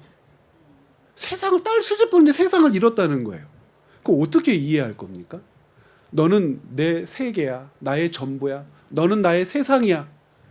이거를 문자적으로 이해합니까, 여러분? 그렇지 않잖아요. 문학적인 표현 아닙니까? 심적인 표현이잖아요. 왜 성경에는 그런 표현이 있다고 안 믿으세요? 세상에 종말이 오면 행성과 행성이 막 쾅 부딪히고 막 태양이 막 쏟아져 별들이 쏟아져 내려와서 온통 불바다가 되고 왜 이걸 이렇게 읽으시냔 말이에요. 이제 한번 이러한 심정을 가지고 우리 일곱 교회 이야기부터 한번 시작을 한번 해보죠. 첫 번째 에베소 교회. 일곱 개 교회를 읽어낼 때에 여러분들이 주목해야 될 것이 있습니다. 예수님께서 요한에게 이 일곱 개 교회에 편지하라고 얘기했잖아요. 전하라고 얘기했잖아요. 그런데 전하는 방식이 굉장히 독특해요. 두 가지가 반복됩니다. 첫 번째는 예수님 자신이 누구이신지 일곱 교회마다 소개하는 그 발신자를 소개하는 장면이 달라요. 그리고 마지막에는 항상 어떻게 끝나냐면 이기는 자는 이 모든 것에서 이기는 자는 너희가 이겨낸다면 이라고 하면서 이기는 자라고 하는 표현으로 시작과 종결의 리듬을 갖습니다. 그러면 왜 다를까? 예수님 자신이 교회에 자신을 소개하시는 그 내용이 일곱 개 교회가 처해 있는 상황을 반영하기 때문에 예수님이 그 교회들을 알고 계시기 때문에 에베소 교회 같은 경우에는 예수님이 자신을 어떻게 소개하십니까? 오른손에 일곱 별을 붙잡고 일곱 금촛대 사이를 거니시는 우리가 일곱 별 일곱 금촛대를 뭐라고 부르는지 1장 20절에서 확인했죠. 일곱 별은 교회의 지도자들이요. 일곱 촛대는 일곱 교회들이다. 그래요. 근데 예수님이 지금 어떤 분이시라고 그래요? 별을 붙잡고 금촛대 사이를 거니신다. 이것은 교회를 통치하시고 교회의 지도자들을 보내시며 가르치시며 세우시는 주권자 참 하나님이시다라고 하는 사실을 이렇게 가르쳐 주는 거잖아요. 그럼 에베소 교회에 왜 이런 표현이 등장했을까? 예수님 자신을 소개할 때. 에베소 교회는 어떤 교회보다도 목회자 복이 많았던 교회죠. 누가 그 교회를 개척했습니까? 바울 선생님이 개척해서 3년 동안이나 그곳에 머물러 계셨어요. 그리고 그곳에서 하나님 나라 복음을 전했다라고 하는 사도행전에 많이 등장하지도 않는 하나님 나라라고 하는 표현이 등장하고 하나님 나라 복음을 가르쳤다라고 하는 표현을 직접적으로 갖는 교회가 에베소 교회였고요. 바울 선생님 다음으로는 그 교회를 디모데가 목회하게 되고 그리고 이 요한계시록을 기록한 사도 요한도 에베소 교회의 목회자로 오랜 세월 활동했어요. 여러분 그 터키의 이즈밀이라고 하는 도시의 에베소에 가면 에베소 교회 터가 있고 그 교회 터에 사도 요한 무덤이 있습니다. 잘 관리되지는 않았어요. 요한의 무덤이라고 비석이 놓여져 있고 모두 그것을 요한의 무덤이라고 오래전부터 인정해 왔던 그만큼 에베소 교회에 아주 중요한 영향력을 끼쳤던 목회자 그룹이 장장했단 말이에요. 그런데 이 에베소 교회에 어떤 일이 벌어졌다고 이야기합니까? 이 사람들이 처음 사랑을 잊어버렸다고도 얘기하고요. 6절에 보면 오직 내게 이것이 있으니 네가 니골라 당의 행위를 미워한도다 나도 이것을 미워하노라 그래요. 니골라 당의 행위. 이 니골라 당의 행위와 관련된 교회가 두 개의 교회인데 에베소 교회와 버가모 교회가 그렇습니다. 처음 사랑을 버렸다라고 이야기합니다. 처음 사랑을 버렸다라고 하는 것은 그들이 무뎌졌다라고 하는 것을 이야기하는 것이죠.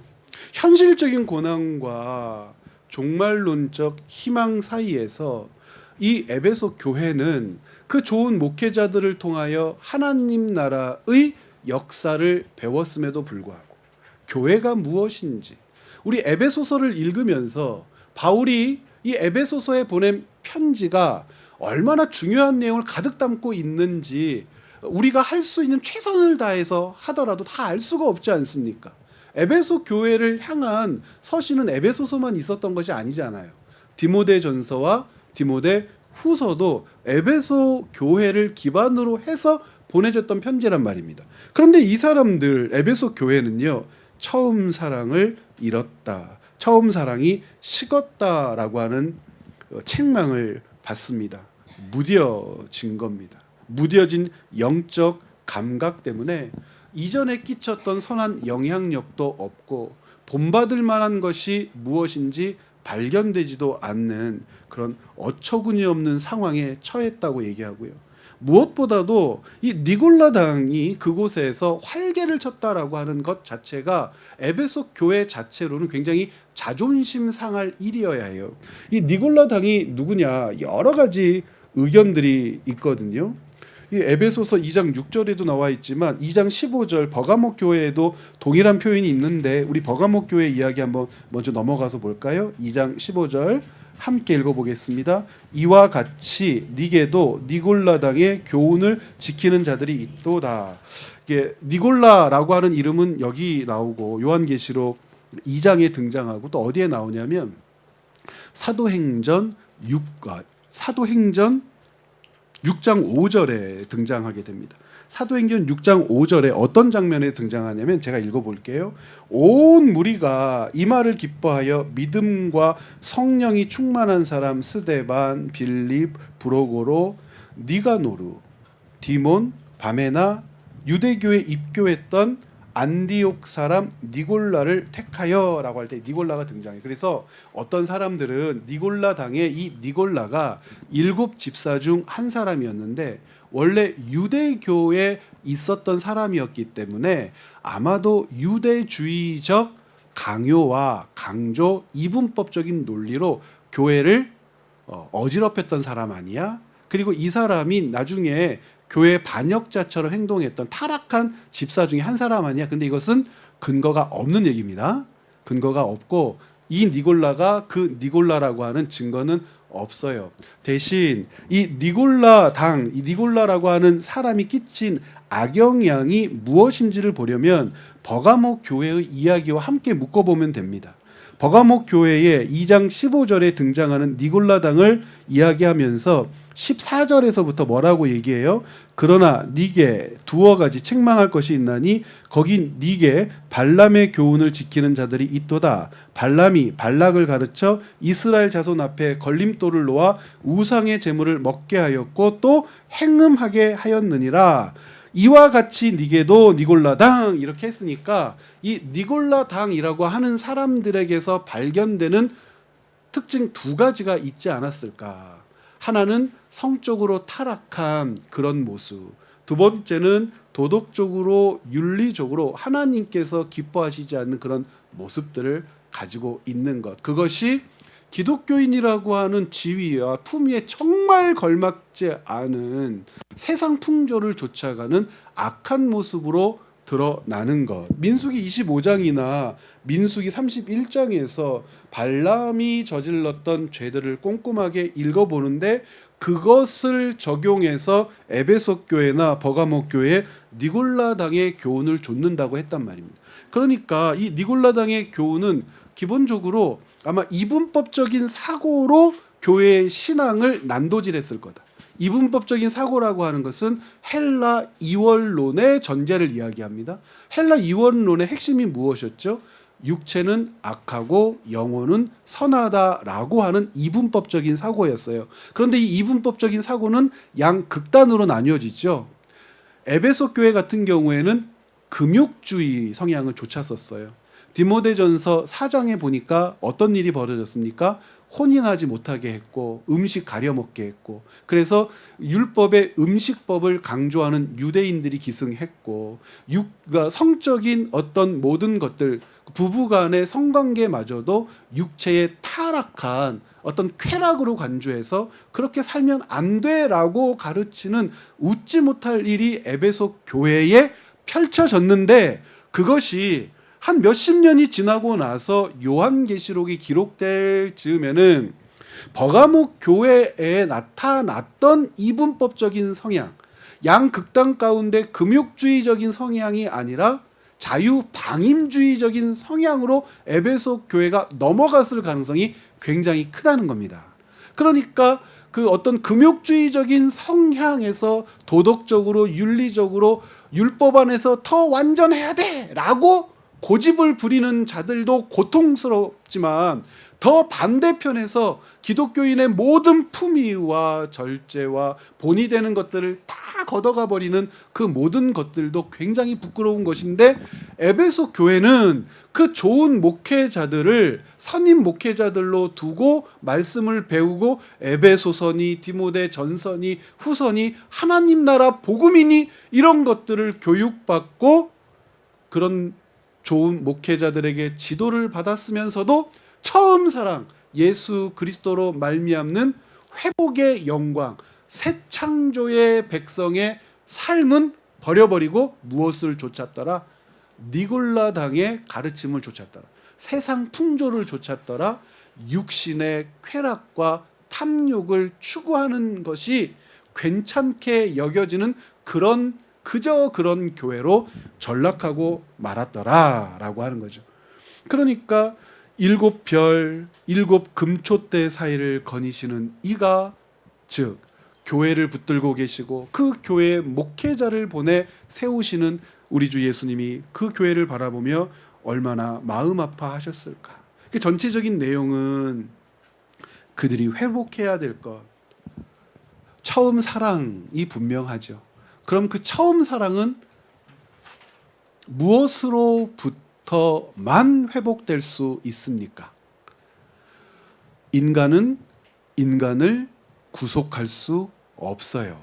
인간이 타락한 악한 본성과 인간이 저지른 죄에 대하여 용서하며 생명으로 인도해 주실 유일한 분은 오직 예수 그리스도라고 하는 분명한 사실을 다시 한번 확인하며 그 구원의 영광 가운데 다시 돌아오기를 간절히 소원하죠. 그래서 7절에 이렇게 마무리되어 귀 있는 자는 성령이 교회들에게 하시는 말씀을 들을지어다. 이기는 그에게는 내가 하나님의 낙원에 있는 생명나무의 열매를 먹게 하리라 라고 7절을 마무리합니다. 서머나 교회, 여러분 이 서머나 교회는 굉장히 고통스러웠던 교회입니다. 황제 숭배 그랬는데 이 서머나는 황제 숭배의 중심지로 알려져 있어요. 소아시아에서. 소아시아 전체에서 황제 숭배의 중심지로 알려져 있고요. 이 황제 숭배의 중심지에 있고 또 행정적으로 황제 숭배가 가장 강력하게 강조되는 지역이다 보니까 황제를 숭배하지 않겠다고 기독교인으로서 그 신앙의 결단을 내렸다는 것은 무엇을 각오한다는 거예요?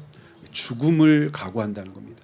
그래서 이 교회는 참 많은 순교자들이 있었던 것으로 보입니다. 다른 어떤 지역보다도 많은 순교자들이 있었던 것으로 보입니다. 순교자들만 있었던 것이 아니죠. 서머나 교회를 향해서 뭐라고 얘기하세요? 겉으로 볼 때는 궁핍하지만 너희들이 정말 부유한 사람들이야 그래요. 이거 왜 이렇게 얘기했겠어요? 정말 가난하니까 그래요.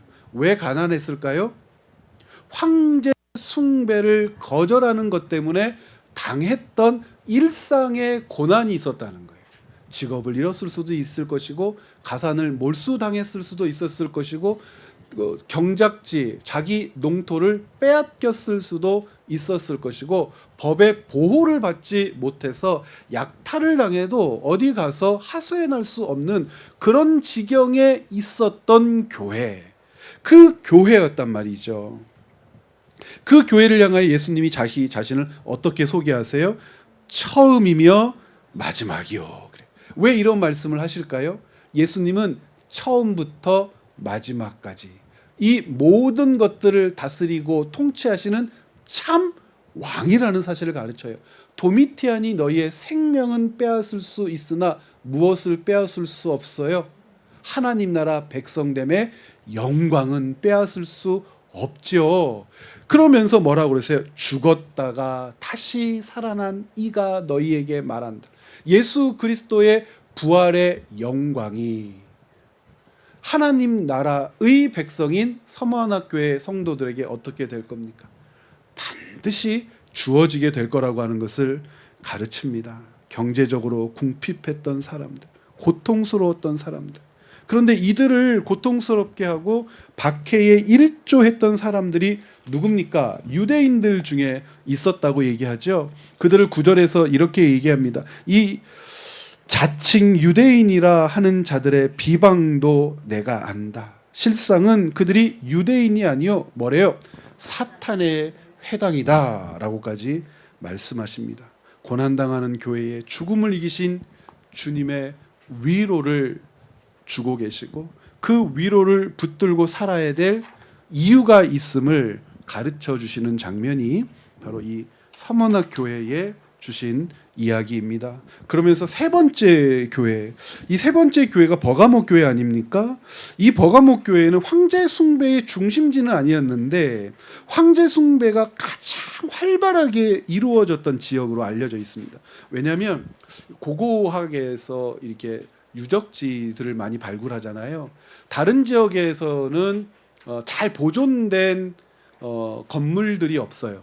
그러니까 어떤 건물이냐면 황제 신전이 있었다고는 알려져 있고 그 터는 남아 있는데 그 터에 그 건물의 잔해가 그래도 비교적 잘 보존된 지역이 없는데 어디는 그게 아직도 남아 있냐면 이 버가모 교회는 아직도 그게 남아 있습니다.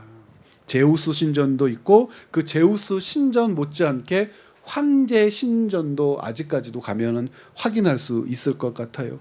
황제 신전을 가장 잘 보존하고 있는 것으로 보아서 이들이 가지고 있었던 그 이방 제의에 대한 활발한 활동이 얼마나 대단했었는가를 알 수 있죠. 이 버가모 교회에 예수님은 자기 자신을 어떻게 말씀하십니까? 좌우의 날선검이라고 합니다. 좌우의 날선검. 왜 이런 표현을 썼느냐? 이들은 하나님의 백성, 그리스도의 거룩한 신부됨의 영광을 알고 있다고 얘기하는 것 같지만 한쪽에서는 누구의 교훈을 따라요? 발람의 교훈을 따르고 니골라당을 용납했다고 얘기합니다. 바로 이들을 향하여서 예수님은 분별하시는 분으로, 즉 그들이 숨길 수 없고 하나님의 백성이라고 입술로는 고백하지만 삶으로 살지 않는 것에 대하여 예수님은 다 알고 계시고 마치 좌우의 날선 검처럼 그들을 분별하고 계신다는 것을 경고하고 계시는 것이죠. 많은 사람들이 이 버가모 교회와 같은 타락의 양상을 보였던 것 같아요.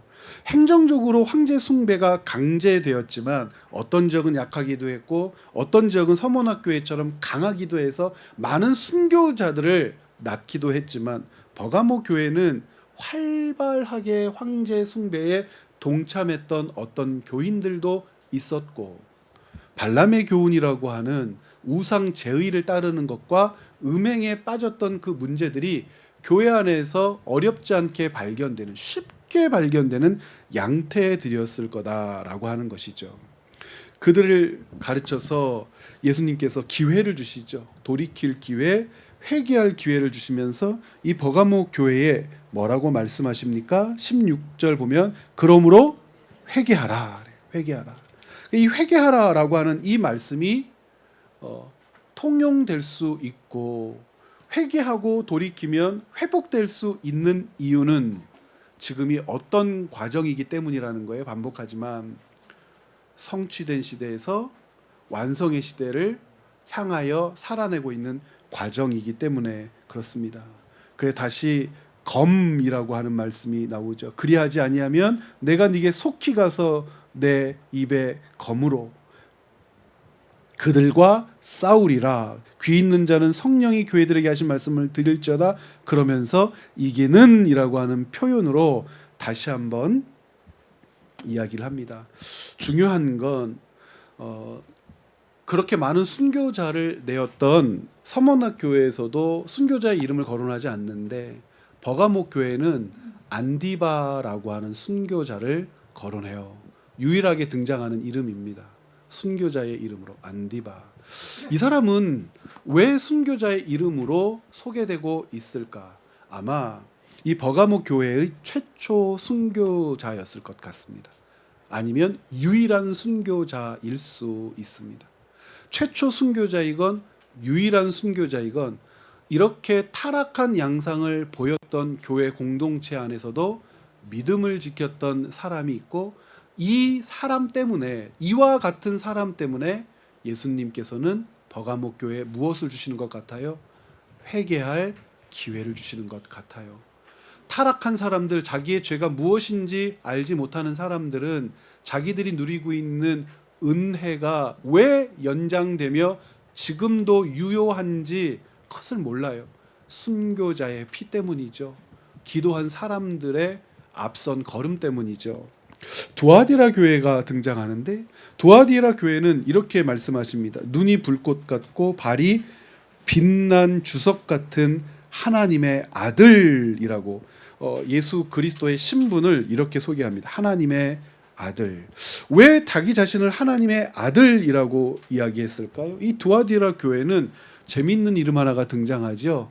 여자 선지자 이세벨이라고 하는, 이세벨이라고 하는 이름이 본명이었는지 아니면 아합의 부인이었던 이세벨이 저지른 행위들을 가르치기 위해서 가지고 온 이름이었는지는 잘 모르겠어요. 그런데 아마 후자였을 것으로 보입니다. 북이스라엘 전체를 바알과 아세라 제의로 물들였던 여자. 온 이스라엘 백성들, 10개 지파니까 온 이스라엘 백성들을 타락시켰던 원흉. 결국은 나라가 망할 때 그 원인 제공자로서 그 뿌리에 있었던 여인이 이세벨이었었기 때문에 이 두아디라 교회를 물들였던 이 여인을 소개함으로 경고하고 계시는 것이 아닐까. 그런데 재밌는 표현, 이 이세벨을 어떻게 했다고요? 두아디라 교회가 용납했다고 되어 있습니다. 제가 이 두아디라 교회와 관련되어서 한 해설에도 그런 말을 썼어요.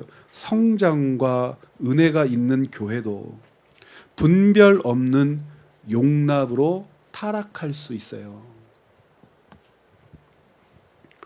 성장하고 은혜가 있다고 자랑할 것이 아니고, 그것으로 만족할 것이 아니고, 그것보다 더 중요한 것, 거절해야 될 것, 버려야 할 것, 떠나야 할 것을 가르치지 않는 교회는 타락합니다. 모든 것이 좋고 모든 것이 아름답고 모든 것이 가하고 모든 것이 유익하다고 하는 교회가 겉에서 볼 때에는 즐겁고 갈등도 없고 부드럽고 많은 것을 하니까 풍요롭게 보이고 뭔가 화려하게 보일 수 있는데, 그와 같은 교회는 타락합니다. 분별할 수 있는 교회여야 돼요. 옳은가 그른가, 해야 하는가 멈춰야 하는가, 붙들어야 하는가 버려야 하는가, 있어야 하는가 떠나야 하는가를 괴롭더라도 서로에게 일깨워주고 고민하게 하고, 아프더라도 그리고 힘들더라도 함께 멈추고 함께 떠나며 함께 버리도록 격려하는 교회가 살아남는 것이지, 용납하는 교회는 결국 타락할 수밖에 없다는 사실을 두아디라 교회를 통하여 배우지요. 그래서 이 두아디라 교회의 이세벨을 통하여 타락했음에도 불구하고 이 교회에도 하나님께서 뭐라고 말씀하세요? 28절에 보면 내가 또 그에게 새벽별을 주리라 그래요. 새벽별은 예수님 자신을 상징하는 대표적인 표현이기도 하고, 새로운 시작과 소망을 알리는, 누구와 함께요? 하나님으로 말미암아, 하나님의 법과 통치로 말미암아 우리가 다시 시작해요라고 하는 이미지를 가르칠 때 새벽별과 같다라고 하는 표현을 사용하거든요. 그러니까 예수 그리스도께서 두아디라 교회를 어떻게 하시겠다고 하세요? 다시 새롭게 하시겠다라고 그 교회에 기회를 주시겠다고 말씀을 하십니다. 사대 교회로 넘어가 보죠. 이 사대 교회의 인사말을 보십시오. 하나님의 7영과 7뼈를 가지신 이 그래요. 그러니까 7영 그러면 7영이라고 한 표현이 요한계시록에 여러 번 등장하는데 7개의 영이 아니라 충만한, 온전한, 완전한 하나님의 영 이런 뜻으로 읽으셔야 합니다. 그럼 충만한, 온전한, 완전한 하나님의 영은 누구시죠? 성령님을 가르치는 표현입니다. 성령님을 가르치는 표현이고 하나님의 7영과 7뼈를 가지신 이 예수님 자신을 이렇게 소개하고 있죠. 사대 교회는요, 금광으로 굉장히 유명했던 곳이라고 여러분 많이 설교 들어보셨죠. 사대 금광으로 굉장히 유명했던 교회고, 그래서 교회 지역이고, 이 사대 지역이 고고학적으로 유명한 것은 아마도 주화, 그러니까 금을 녹이든지 은을 녹이든지 주화라고 하는 통용 화폐를 사용한 인류 최초의 지역이었을 거다. 사람들이 그렇게 생각합니다. 상식적으로 알아두시면 좋죠. 왜 그렇게 할 수 있었을까요? 광산이 그렇게 발달했고 금맥이 훌륭했었기 때문에 풍요로웠다는 것을 이야기합니다. 당연히 어땠겠어요? 부자였었겠죠. 그런데 그 부자였으면 어떤 위험이 있습니까? 빼앗길 위험이 있죠. 이 사대 지역 같은 경우에 이렇게 좋은 면이 있으면 나쁜 면도 있다고, 지진이 굉장히 잦았어요. 지진이 굉장히 잦아서 많이 힘들기도 했었고, 그리고 또 어떤 일들도 있었냐면 고레스 시대면 바사 제국 시대 아닙니까? 바사 제국 시대에 이쪽 지역을 목표로 해서 공격해 들어가서 이쪽 지역을 함락하고 빼앗았던 그런 역사들이 있습니다. 이와 같은 반복적인 침략 전쟁 많이 가졌으니까 계속 전쟁을 쳐들어갔을 것 아닙니까? 그래서 고달팠던 지역이라고도 알려져 있는 곳이 사대입니다. 그러나 기본적으로 굉장히 부유했어요. 그러니까 이 소아시아 지역 가운데 에베소, 이즈밀 지역보다도 문화적으로 아주 풍요로움을 누렸던 지역이라고도 알려져 있습니다. 그런데 이 풍요로운 지역이라고 알려져 있는 사대 교회에 예수님께서 뭐라고 책망하십니까? 살았다는 이름은 있으나 실제는 죽었다라고 해요. 왜 살았다는 이름은 있으나 실제로는 죽었다고 얘기합니까? 그들이 의지하는 것이 무엇이냐를 통찰해 내시는 거죠. 그들은 그들의 부를 의지했습니다. 풍요를 의지했어요. 무엇을 더 즐거워했을까요? 돈으로 만들어진 세상을 더 즐거워하죠. 누렸던 문화를 버리지 못하죠. 그들이 즐겼던 것들을 버려버리지를 못하죠. 그것이 악한 것이고 옳지 못한 것이라고 기독교인의 양심으로 읽어낼 수 있음에도 불구하고 그것에서 떠나지 않아요. 양가적 신앙을 가지고 있었다는 것, 양다리를 거쳤다는 것과 같아요. 이 고민은 하죠. 해야 되나 말아야 되나 고민은 하지만 어떻게 한 적은 없어요. 떠난 적은 없어요. 여러분 굉장히 중요하지 않습니까? 해야 되나 말해야 되나 평생 고민은 하는데 안 한 적은 없어요. 사대교회의 특징입니다. 그리스도인답게 해야 되나 말아야 되나 고민은 하고 있었는데 그리스도인답게 안 한 적은 없는, 그것을 예수님께서는 뭐라고 그러세요? 그리스도인처럼 생명, 영원한 생명을 가진 것처럼 보이지만 실제 너희는 영원한 생명을 가지고 살아낸 적이 없다. 그렇게 안일한 상태에 빠져 있을 때에 이 사람들 사대교회가 반복해서 겪었던 일이 뭐라고요? 침략. 도둑놈들한테 다 뺏겼잖아요. 예수님이 자기 자신을 뭐가 되어서 거기를 침략하겠다고 그러십니까? 사대교회 도둑처럼이라는 표현을 쓰십니다. 이 도둑처럼이라는 표현을 쓰시면 이 경기가 일어날 거예요. 이 고레스라고 한 놈부터 시작해가지고 우리가 쌓아놓은 부와 영광과 금 몽땅 다 뺏어갔는데 싹 다 뺏어간다는 뜻 아닙니까? 3절 보시겠어요? 그러므로 네가 어떻게 받았으며 어떻게 들었는지 생각하고 지켜 회개하라. 만일 일 깨지 아니하면 내가 도둑같이 이르니 어느 때에 내게 이르는지 네가 알지 못하리라. 그러나 사대의 그 옷을 더럽히지 아니하는 자 누가 있어요? 몇 명이 있어서 네게 있어 흰 옷을 입고 나와 함께 다니리니 그늘은 합당한 자인 연고라. 참 놀랍죠. 교회마다 버가모 교회에 안디바 같은 순교자가 있었던 것처럼 사대 교회에도 해야 하나 말아야 되나라고 하는 고민에서 말아야지 하고 결정하며 그리스도인답게 살아냈던 성도들이 있었고, 예수님께서는 그들을 잊지 않겠다고 말씀하십니다. 빌라델비아 교회, 아름다운 교회. 우리 필라델피아 어떻게 우리 해석했죠? 형제 사랑이라고 하는 말로 해석을 했는데, 이건 이제 이 이름을 가진 사람에 의해서 만들어진 도시입니다. 빌라델비아라고 하는, 이 빌라델비아라고 하는 교회 별명이 혹시 뭔지 아세요? 열린문 교회입니다. 우리 이쪽 지역에도 있죠. 예, 전주에도 있고 다 곳곳마다 열린문 교회가 있는데 열린문이라고 하는 명칭을 가지고 있어요. 왜 그러냐면 이 빌라델비아는 소아시아의 동쪽 관문이었습니다. 동쪽 관문. 이게 소아시아로 들어가는 동쪽 관문이었으니까 입구의 역할을 했단 말이에요. 여기를 통해서 소아시아로 들어오는 비아, 로마의 길들이 발달했었기 때문에 반드시 이 빌라델비아를 거쳐가야 한단 말이죠. 그러니까 이 빌라델비아를 가르치면서 문 얘기를 많이 하십니다. 열쇠 얘기도 그래서 하시는 거예요. 거룩하고 진실하사 다윗의 열쇠를 가지시니 곧 열면 닫을 사람이 없고 닫으면 열 사람이 없는 분이라고 당신을 소개하시는 거죠.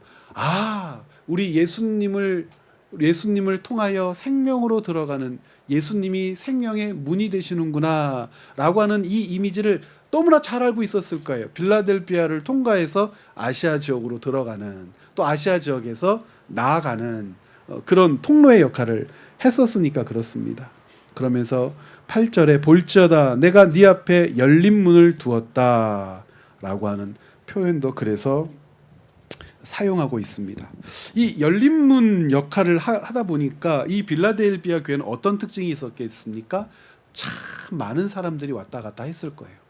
종교적으로도 그렇고 정치적으로도 그렇고 어떤 문화적으로도 그렇고 학문적으로도 그렇고, 그런데 이 교회가 흔들리지 않고 그 안에서 무엇을 지켜내요? 교회됨을 지켜내는 거예요. 그 어떤 지역보다도 에베소 같은 데 보십시오.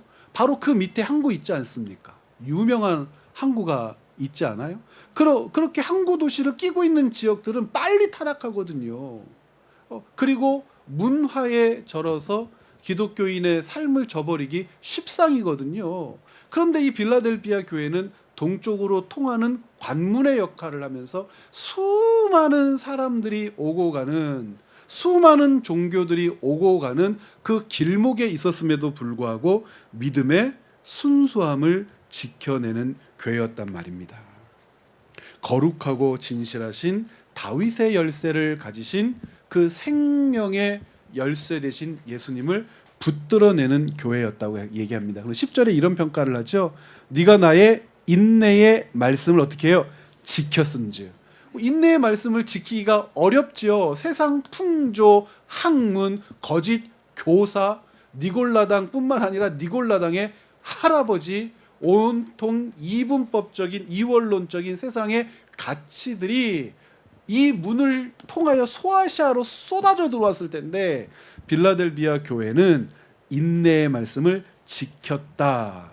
그러면서 내가 또한 너를 지켜, 그러니까 시험의 때를 면하게 해줄 거야. 너희가 내 말씀을 지켰기 때문에 나도 너희를 지켜줄 거야 라고 이야기한단 말입니다. 그러면서 그 인내하는 교회에 조금만 참아라, 내가 속히 오리라 라고 하는 말씀으로 칭찬해 주십니다. 그래서 많은 분들이 교회 이름을 서머낙교회 아니면 빌라델비아 교회라고 하죠. 왜냐하면 책망받지를 않은 두 개의 교회이기 때문에 그렇습니다. 마지막에 라우디게아 교회. 이 라우디게아 교회는 참 문제 있는 교회예요. 제일 문제 있습니다. 라우디게아 언덕에 올라가 딱 서 있으면 참 경관이 아름다워요. 5km 정도 앞을 보면 뻥 뚫린 대로가 있는데요. 라우디게아 성 꼭대기에 올라가서 이렇게 보고 있으면 히에라폴리스가 보입니다. 마치 눈이 쌓인 것처럼 이렇게 보여요. 눈이 쌓인 게 아니고 온천물이 흐르고 흘러서 그것이 석회가 응고되어서 딱딱하게 굳은 것이 마치 계단논처럼 이렇게 되어 있는데 하얗게 덮여 있어요. 참 아름다운데 그 물이 뜨끈뜨끈하단 말이죠. 그 뜨끈뜨끈한 물을 받아 먹으려고 수로를 건설을 했는데 아직도 그 수로가 남아 있어요. 이렇게 파여가지고 남아 있고 그 수로를 거쳐서 아직도 물이 흐르는 지역이 있습니다. 생각해 보십시오. 히에라폴리스의 그 뜨거운 온천수가 5km 있는 곳까지 지상으로 흘러가지고 라오디게아까지 도착하는 동안에 어떻게 됐겠어요? 온천물이 식으면 여러분 어떻게 됐겠습니까? 뜨뜻미지근하고 되게 역겨운 냄새도 나고 그랬겠죠. 그런데 저쪽 위쪽으로 5km 정도 올라가면 골로세라고 하는 지역이 있어요. 그러니까 골로세, 라오디게아, 히에라폴리스 그러거든요. 이 골로세는 시원하고 단물이 나기로 유명한 지역이에요. 그러니까 이 시원한 물이 있는 곳과 뜨거운 물이 있는 곳 가운데에 이곳에 있는 사람들은 미지근한 물을 먹어요. 그러니까 두 가지 해석이 가능합니다. 히에라폴리스에서 끌어온 물이 오는 동안에 식어서 미지근해졌다도 되고요. 골로새에 있는 차가운 물과 히에라폴리스에 있는 온천이 이곳을 향하여 흐르는데 이곳에 모여서 섞여가지고 미지근하게 되었다라고도 해도 되는데 둘 중에 어찌 되었건 라오디게아 교회는 예수님께로부터 어떻게 책망을 받습니까? 미지근한 교회라고 책망을 받습니다. 그러면서 차지도 아니하고 뜨겁지도 아니하다. 차라리 차든지 뜨겁든지 해라. 뭐가 좋은 것 같습니까? 차가운 게 좋을까요? 뜨거운 게 좋을까요? 분별하라는 뜻입니다. 차가운 건 좋고 뜨거운 건 나쁘다는 뜻이 아니라 분명하게 분별해라. 왜 분명하게 분별하라라고 했냐면 조금 전에 부자교회 하나를 여러분들하고 확인했었지 않습니까? 부자교회, 4대 교회 같은 경우에 4대 교회보다 라오디게아 교회가 훨씬 더 부자였습니다. 이 라오디게아 교회 같은 경우에는 두 가지로 유명했어요. 하나는 의약품을 제조하는 기술, 그 약을 제조해서 판매하는 그런 지역으로 굉장히 유명했고 가장 유명한 것은 히에라폴리스에 있는 그 온천으로부터 만들어진 부산물을 가지고 만들어낸 안약. 안약이 굉장히 유명했는데 안약뿐만이 아니라 피부병에 필요한 각종 약재들을 굉장히 많이 만들었고 이것을 수출해서 엄청나게 부자가 됐습니다. 양모가 있잖아요. 양모, 양털. 양털은 하얀 털입니까? 까만 털입니까? 다 하얀 털 그러잖아요. 근데 양도 까만 놈이 있죠. 예, 양도 까만 놈이 있습니다. 양 까만 놈 본 적 있으세요? 본 적 없죠. 그만큼 귀한 거죠. 그런데 이 라오디게아 교회는 이 까만 양들을 얼마나 잘 낳는지 이 까만 양들을 길러서 까만 양털을 생산해서 직조해서 까만 옷감을 공급하는 검정색 옷을 물들여서 사용하는 것도 어려웠던 시대 아닙니까? 그런데 이 양털, 검은 양털로 직조된 옷감을 만들어서 수출하는데 굉장히 유명한 지역이라 이 당시에 오랜도록 지진이 계속해서 반복해서 일어나거든요. 지진이 일어나면 로마의 속주들이었었기 때문에 로마가 파견하고 도움도 주고 막 그런단 말이에요. 다른 지역들은 로마의 도움이 없거나 중앙정부의 지원이 없으면 절대 회복이 안 되는데 라오디게아 교회는 지금도 문헌에 남겨져 있대요. 로마의 도움이나 중앙정부의 어떤 도움 없이 스스로가 모든 것을 해결할 수 있는 부유함. 그러니까 돈을 주고 일꾼들을 사가지고 지진이 나도 빨리빨리 고칠 수 있는 겁니다. 라오디게아 가면은 제가 한 10여 년 전에 갔을 때만 해도 그냥 허벌판이었는데 지금은 거기 이렇게 막 그 개발을 많이 해가지고 많은 것들을 드러냈는데 어마어마한 땅입니다. 어마어마한 땅입니다. 그런데 이 교회를 가르쳐서 예수님께서 당신을 소개하실 때 아멘이시여 그래. 아멘이라고 했는데 이거를 이렇게 아멘이라고 그냥 하지 말고 이거는 조금 의역을 해도 괜찮습니다. 아멘이라고 하는 말은 참되다, 진리다라고 하는 뜻이니까 나는 진리다 라고 얘기를 해도 괜찮은 그런 표현입니다. 나는 참되다, 충성되고 참된 증인이시여 하나님의 창조의 근본이신 이라고 이야기하면서 그 예수 그리스도 안에 있는 교회라고 불리우는 라오디게아의 행태를 고발하고 계신단 말이에요. 역시 말씀보다 하나님의 뜻과 통치를 받는 삶보다 무엇에 빠져 살았던 삶이 있기 때문에 이렇게 말할까? 돈, 부, 명성, 그들이 가지고 있었던 풍요로움이 기독교 복음을 희석시켜 버렸어요. 뜨거운 물을 찬물이 중탕시켜 버리는 것처럼 그리스도의 복음이 그들의 부요함과 부딪히고 묶일 때 그들은 부요함을 놓치지 않기 위하여 그리스도인 됨, 그리스도인의 삶을 버려버리는 혹은 무시해버리는 일들을 반복해서 저질렀던 것으로 보입니다. 그와 같은 교회를 이렇게 말씀하시죠. 17절 말씀 같이 한번 읽어볼까요? 네가 말하기를 나는 부자라 부요하여 부족한 것이 없다 하나 네 곤고한 것과 가련한 것과 가난한 것과 눈먼 것과 벌거벗은 것을 알지 못한다. 뒤부터 읽어. 왜 벌거벗은이라고 했어요?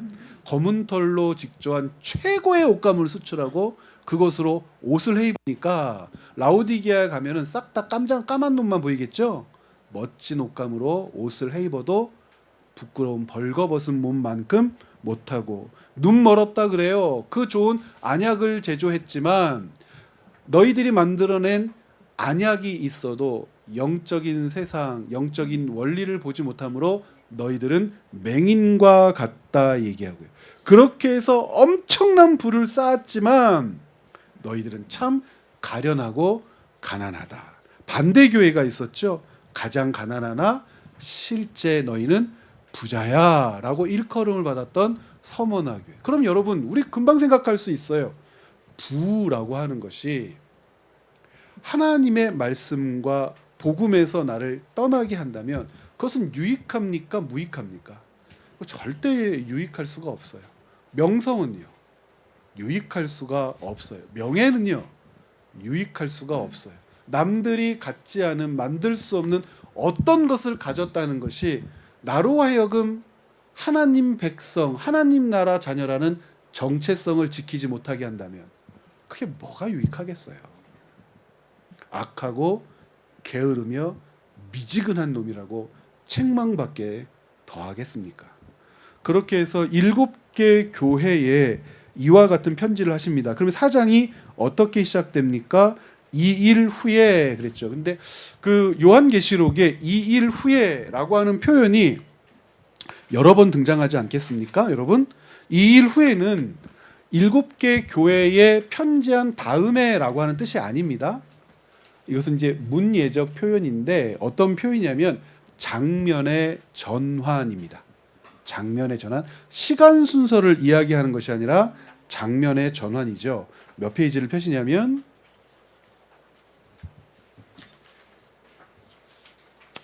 29페이지를 한번 피시겠습니까?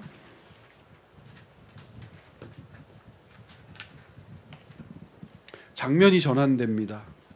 사장에서 왜 장면이 전환되냐면 무엇을 보여주시기 위함이냐면 교회, 하나님 나라 백성이 이 땅에서 취한 영광의 모습을 보여주기 위함. 마치 그림을 통하여서 얼마나 아름다운지, 얼마나 귀한지, 얼마나 복된지를 보여주시기 위함이에요. 세상의 풍조를 조차 살고 분별하지 않고 하나님의 백성됨의 영광보다도 세상 나라의 영광과 부를 추구하기도 하고 세상 권력자 그 서슬퍼런 통치의 명령이 두려워 그들에게 굴복했던 성도들에게 그 성도됨이라고 하는 존재됨이 얼마나 귀하고 복된가를 가르쳐 주면서 이 땅 가운데 있는 백성을 하나님이 어떻게 붙들고 계시는가를 이제 본격적으로 가르쳐 주시는 장면이 4장부터 등장합니다. 4장부터 읽어내는 동안에 우리가 잊지 말아야 될 것. 요한계시록을 어떻게 읽자고 여러분들에게 말씀드렸죠? 원칙을 기억하자고 말씀드렸습니다. 원칙은 무엇입니까? 묵시문학이라고 하는 것을 잊지 말자고 얘기했습니다. 묵시문학은 이 이야기들을 어떤 것으로 받아들이도록 요구해요? 상징으로 받아들인다고 얘기를 했습니다. 상징으로 받아들인다라고 하는 것은 예를 들면 이런 것입니다. 내일 아마도 여기서부터 좀 자세하게 해야 될 것 같은데 하나님의 모습을 이야기하면서 3절 말씀 보십시오. 앉으신 이의 모양이 벽옥과 홍보석 같고 또 무지개가 있어 보좌에 둘렸는데 그 모양이 녹보석 같더라. 또 보좌에 둘려 24 보좌들이 있고 그 보좌들의 위에 24 장로들이 흰옷을 입고 머리에 금관을 쓰고 있더라. 하나님을 설명하면서 하나님을 뭐와 비교하고 있죠? 보석과 비교해요. 벽옥은 뭡니까 여러분? 홍보석은 뭐예요? 에메랄드입니까? 루비입니까? 녹보석은 뭐예요? 에메랄드예요? 있으세요 혹시? 뭔지 모르겠는데 어떤 시도를 하냐면 하나님을 보석으로 소개하니까 보석의 특징으로 하나님을 설명하려고 그래요. 녹보석이라고 하는 뜻은 이 보석이 뭐 에메랄드인데 사파이어인데 사파이어는 어디에서 많이 나오고 사파이어는 어떤 때 많이 쓰고 사파이어를 어떻게 가공하면 가장 아름답고 뭐 이런 식으로 설명을 해서 얘기를 하려는 그런 시도들이 굉장히 많은데 쓰잘데없는 짓입니다. 그렇게 하면 안 돼요. 이 보석이 뭘 가르치는지 알 필요도 없어요. 왜 그러냐면 이 보석이라고 하는 것을 동원하는 것은 고대 시대에 보석이 신을 반영한다라고 하는 어떤 생각 때문에 그렇습니다. 이 보석이라고 하는 것은 하나님이 이 보석이다라고 하는 것이 아니라 같다라고 하는 표현으로 그 영광 그리고 그가 우리에게 보여주시는 찬란함을 이루 형언할 수 없어서 동원한 이미지이지 보석으로 하나님을 설명하라는 그런 시도를 우리에게 가르쳐주는 말씀이 아니란 말입니다. 그래서 1절부터 보면 이렇게 표현되어 있죠. 2일 후에 내가 보니 하늘에 열린 문이 있는데 내가 들은 바 처음에 내게 말하던 나팔 소리 같은 그 음성이 이르되 이리로 올라오라. 이후에 마땅히 일어날 일들을 내가 네게 보이리라 하시더라. 그래서 이 요한을 불러들여 하나님께서 보여주시는 것이 있습니다. 하나님께서 무엇을 보여주려고 하시는가? 그 내용들을 보았더니 하나님께서 하나님 자신을 요한으로 하여금 간음하게 하시고 하나님께서 이 땅을 향하여 어떤 일들을 하시는 분인지를 가르쳐 주시면서 그 이미지를 이렇게 설명하신단 말이죠. 창세기 28장 17절에 이런 말씀이 있어요. 우리 29페이지에 있는 창세기 28장 17절 말씀 같이 한번 읽어봐요. 이에 두려워하여 이르되 두렵도다 이곳이여 이것은 다름 아닌 하나님의 집이요 이는 하늘의 문이로다 라고 하는 표현이죠. 이 표현이 지금 요한계시록에도 그대로 등장하고 있죠. 지금 누가 고백하고 있는 장면이에요? 야곱이. 그렇죠? 하나님과 대면하면서 즉 하나님께서 만나 주시고 찾아오시며 가르치시며 붙드시며 역사하고 계신다는 것을 가르칠 때 등장하는 장면이란 말입니다. 이 장면을 통해서 알 수 있는 결정적 이미지 요한계시록 1장 8절 말씀으로 가서 다시 한번 확인할 것이 있습니다. 요한계시록 1장 8절 주 하나님이 이르시되 나는 알파와 오메가라 이제도 있고 전에도 있었고 장차 올 자요 전능한 자라 라고 예수 그리스도를 우리에게 소개시켜 주시죠. 그 예수 그리스도가 누구시냐? 그 예수 그리스도를 통하여 얻게 된 영광이 무엇이냐? 우리는 예수 그리스도를 통하여 얻게 된 가장 큰 영광을 하나님의 찾아오심이라고 고백하는 사람입니다. 하나님의 찾아오심으로 말미암아 우리는 예수 그리스도를 통하여 누구에게 나아갈 수 있게 되었어요? 아버지 하나님께 나아갈 수 있게 되었죠. 바로 그 관계의 설정으로부터 하나님과 하나님의 백성이 하나로 묶여서 누리는 영광의 모습, 이것을 가르쳐 주는 장면이 바로 이 요한계시록 4장에 있는 말씀입니다. 이 2절 말씀에 보면은 중요한 구절이 하나가 있습니다. 내가 곧 성령의 감동이 되었더니 보아라 그래요. 하늘에 무엇을 베풀었다고 되어 있어요? 보좌를 베풀었다. 그 보좌 위에 앉으신 이가 있습니다. 여러분 한 장 넘겨 보시겠습니까? 보좌를 베풀었는데 그 보좌의 중심에는 누가 앉아 계세요? 하나님이 앉아 계십니다. 그런데 보좌를 베푼 하나님께서 함께 앉히신 자들이 있다고 얘기하죠. 4절 말씀 같이 한번 읽어봐요. 또 보좌에 둘려 24보좌들이 있고 그 보좌들 위에 24장로들이 흰옷을 입고 머리에 금관을 쓰고 앉았더라. 그러니까는 중심에 누가 계시는 겁니까? 하나님이 계시고 그 하나님을 중심으로 해서 24장로가 둘러앉아 있는 것이죠. 그런데 둘러앉아 있는 24장로들이 어떤 일들을 해요? 5절에 보니까 보좌로부터 번개와 음성과 우레소리가 나고 보좌 앞에 켠 등불 7이 있으니 이는 하나님의 7 영이라. 조금 전에 등불 7 영은 누구를 가리키는 거라고 그랬습니까? 성령 하나님의 충만함을 가리키는 겁니다.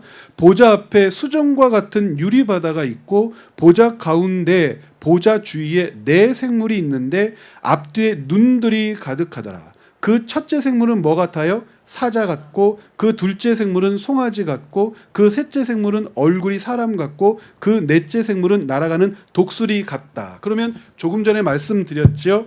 4라고 하는 숫자를 한번 먼저 생각해 보자고 말씀드렸습니다. 4가 가리키는 것이 뭐라고 그랬습니까? 사방이기도 하고 대표이기도 하고요. 왜 사자라고 얘기했을까요? 짐승들의 대표. 내생물이라고 하는 것은 모든 피조물의 대표들. 그 중에 사자는 짐승의 대표를 가르치는 거고요. 소는요, 가축의 대표를 가르치는 겁니다. 사람이 따로 등장하죠. 사람은요, 만물의 대표입니다. 독수리는요, 날짐승의 대표입니다. 그러면 왜 이렇게 각 사자, 소, 사람, 독수리라고 하는 네 생물의 이야기를 하고 있느냐? 보좌 중심에 계신 하나님께서 하시는 일, 일으키시는 역사, 하나님이 누구이신지를 요한에게 가르쳐 주시는 방식이란 말입니다. 하나님이 누구시라는 뜻이에요. 처음부터 지금까지, 창조에서부터 지금까지 자기 백성을 향한 하나님의 통치와 은혜의 역사가 우리에게 있었고 앞으로도 있을 것인데, 온 세상 만물을 주관하시는 그분이 하나님의 역사를 우리에게 일으키고자 하실 때에 세상의 그 어떤 것이 하나님의 역사를 막을 수 있겠는가? 온 세상을 다스리시는 하나님의 영광을 보여주는 모습이고, 그 하나님의 영광의 모습 가운데 24장로가 둘러앉아 있다라고 하는 것은 교회된 백성이 취한 영광이고 취할 영광입니다. 24장로는 두 가지 이미지를 이야기하죠. 제사장의 24 반차를 반영해서 예배 받으시는 하나님을 향한 대표들을 이야기하기도 하고, 그럴 때는 성전의 이미지로서 예수 그리스도를 통하여 우리가 무엇을 누렸느냐? 하나님과 함께하며 예배의 영광의 당사자인 하나님 앞에 서는 영광을 누렸다고 이 말씀을 읽을 수 있고, 24를 12 더하기 12로도 읽도록 요한계시록은 앞으로도 요구할 것인데, 12은 구약의 성도들의 대표 12지파를 이야기하는 것이고, 또 12은 신약의 성도들의 대표 12사도들을 이야기하는 것인데, 그 12지파와 12사도, 구약의 성도와 신약의 성도, 우리보다 먼저 생명을 잃거나 죽었던 자들까지도 하나님의 영광의 보좌에 참여하도록 그들을 앉히셔서 우리가 얻게 될 영화로운 모습이 무엇인지를 요한에게 보여주고 있습니다라고 이야기하는 겁니다. 30절에 보면은 그래서 보석과 무지개는 하나님을 표현하기 위한 상징이라고 했습니다. 여기까지만 읽고 오늘 마무리할 텐데요. 자, 같이 한번 읽어볼까요? 에덴 동산과 30페이지 맨 위에. 자, 에덴 동산과 성전 그리고 새 예루살렘은 모두 보석으로 장식되어 있으며 고대인들은 보석이 신성을 반영한다고 믿어요. 그러나 이 모든 것은 문자적 사실이 아니라 상징으로 이해되어야 합니다. 이것을 상징으로 읽지 않고 보석의 물리적 특징을 연구하여 하나님을 설명하려는 시도는 성경 본문을 잘못 해석하는 것입니다. 하나님을 보석 따위로 설명할 수는 없지요. 본문은 하나님의 거룩함과 영광을 인간이 이해할 수 있도록 상징적으로 묘사한 것이지 보석 그 자체가 하나님을 규정하는 것은 아니란 말입니다. 하나님 앞에 보석이 귀하겠습니까? 그렇지 않습니다. 그래서 이제 본격적으로 그리스도인들, 하나님의 백성들이 누리는 영광으로부터 시작했어요. 24장로. 이 24장로가 가지고 있는 두 가지 이미지. 에덴의 회복, 성전의 회복, 새 예루살렘의 완성으로 나아가는 길목에 우리가 있죠.